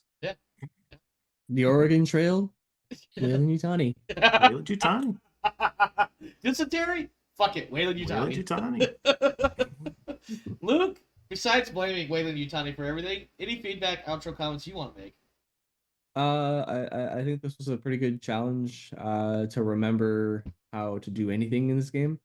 And not drowning. That was fun. I'm actually surprised that neither of my characters got any hit point damage. Considering all the panic rolls. All of the panic rolls. Oh yeah, I think I was, in retrospect. Hey, what are those rolls you got by with successes only on your stress dice? Yes, so that that was worked out for you. amazing. Yeah. This is another one of those moments too. By the way, a similar sort of thing happened where dice rolls needed to be made in order to survive effectively. Well, the problem, of course, Yeah. is once you're in that making dice rolls in order to survive, there's always the chance of multiple failures in those dice rolls, which means in turn the character is dead, whether it's a player character or NPC. Yeah. A player had pointed out that making that a crucial non-negotiable sort of thing where you have to make the dice rolls is actually poor design. The gist of it was my Traveler 2300 game, and they were driving an ATV across the frozen planet to get from point A to point B, and they had to make dice rolls every so often in order to safely navigate. But if you failed, that means the vehicle takes a little bit of damage and the possibility of breaking down and needing repairs, which of course means more rolls. And so the idea was, if they kept rolling poorly, the vehicle eventually would break down completely, and then the people would be stranded on this desolate frozen planet with no way of surviving after so many days. Yeah, Canada. Or Siberia, I suppose. But yeah. So the player was like, that's stupid. It's piss poor design. And I was actually, at the time, I was kind of like, kind of right. And I'm thinking, look at this as I'm taking away hit points on NPCs for failing their roles, even though as a GM, I can always just be like, yeah, fuck it, whatever. I was just like, wow, man, it's a good thing Warren and Wright are passing their roles, because otherwise this could be really fucking bad really fucking quick. Yeah. And putting myself in that responsibility was kind of like a bad idea, but like a good narrative idea, I think. Oh, yeah, absolutely. I think narratively, and with Warren being the captain, the guy in charge of all of this, going last and praying to God he can hold his breath for as long as he's proclaiming, because you went through half a dozen rounds, which I think is something like 30, 45 seconds or something like that.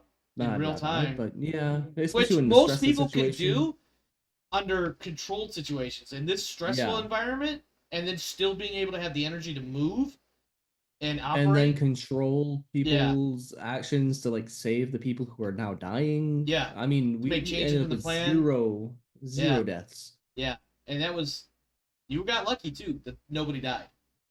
Got Yeah. lucky in that regard. Yeah, very, very, very That said, I think that moment for the players, probably that stressy bit, particularly for you, was Yeah. probably an enjoyable moment. Certainly a memory forming moment. We did lose Kane through part of that, but he came back in time to contribute as a player. So that's helpful. And you almost had like a weird situation to go like, haha, one of my players' characters died, and because I've of given up on stupidity. trying to kill you guys, just so you know. Okay. I've given up so long ago. At this point, in fact, it's the struggle now is to provide a challenging scenario, not to That's actually not kill like- you. Look, I won't let you kill us. I will know. kill them first. I know. I was there when I was there, Gandalf, 3,000 years ago when Winston took a bullet to the face, and then didn't even Yeah. die from that, but suffocated because he didn't have a pressure suit on. He lost Or an because he ear lost from pressure, that, I right. think. Yeah. Speaking of, Kane, what kind of feedback, outro, comments you got for us?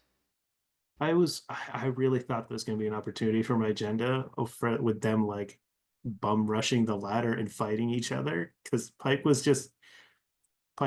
not going to let them sacrifice the crew. If they started like attacking each other and trying to like get up the ladder and pulling each other off, I was just going to start shooting. Oh, Mm. that would have been wild. Yeah, that was definitely. I did that decision too because like I thought about it, but I was like, I really don't want to try to game that out. People losing their shit in this stressful moment. And I also like, there's an argument that could be made too, where these people are all that's left of this failed colony. Granted, it took 100 years for it to fail or whatever. Like, I imagine these people, despite some of their bullshit, have at least a half decent brain and spine amongst them, so that they're not really gonna fight over who goes up the ladder next. That said, and I honestly, I didn't really want to fucking try to sit there and figure out how best to portray panicky NPCs. Yeah, Also, no, they had guns pointed at them, so there is that too. if they were going to gum up the process and have that potentially kill members of the crew, I was definitely going to full agenda their asses. Oh, absolutely, absolutely. We And then expect have nothing less from Pike. and then have Warren like next scene is us in his office with him roaming his temples. Like, what the fuck am I supposed to do with this? I'm picturing in my head now the Rick and Morty How do- scene when they make it back to their car, and they're Oh, just yeah. like, "I was not in control of that situation at all." Yeah, I just imagine the two of us at your desk and you going, "What the fuck am I supposed to tell Tam?" What am I supposed to tell that Gaius or whatever his fucking name is, the operations drone at the fucking back of the ship, the big ship? Yeah. What do I put in my Well- paperwork? Well, my phone is dying and I'm going to lose my hotspot soon, so I'm going to Oh. leave while I still have the ability to say something about it. Okay. All right. Well, thanks for hanging out, man. Hey, for everybody else, while Kane disappears, thank you everybody for stopping by and hanging out. That is it for us here tonight. Hope you enjoyed the show.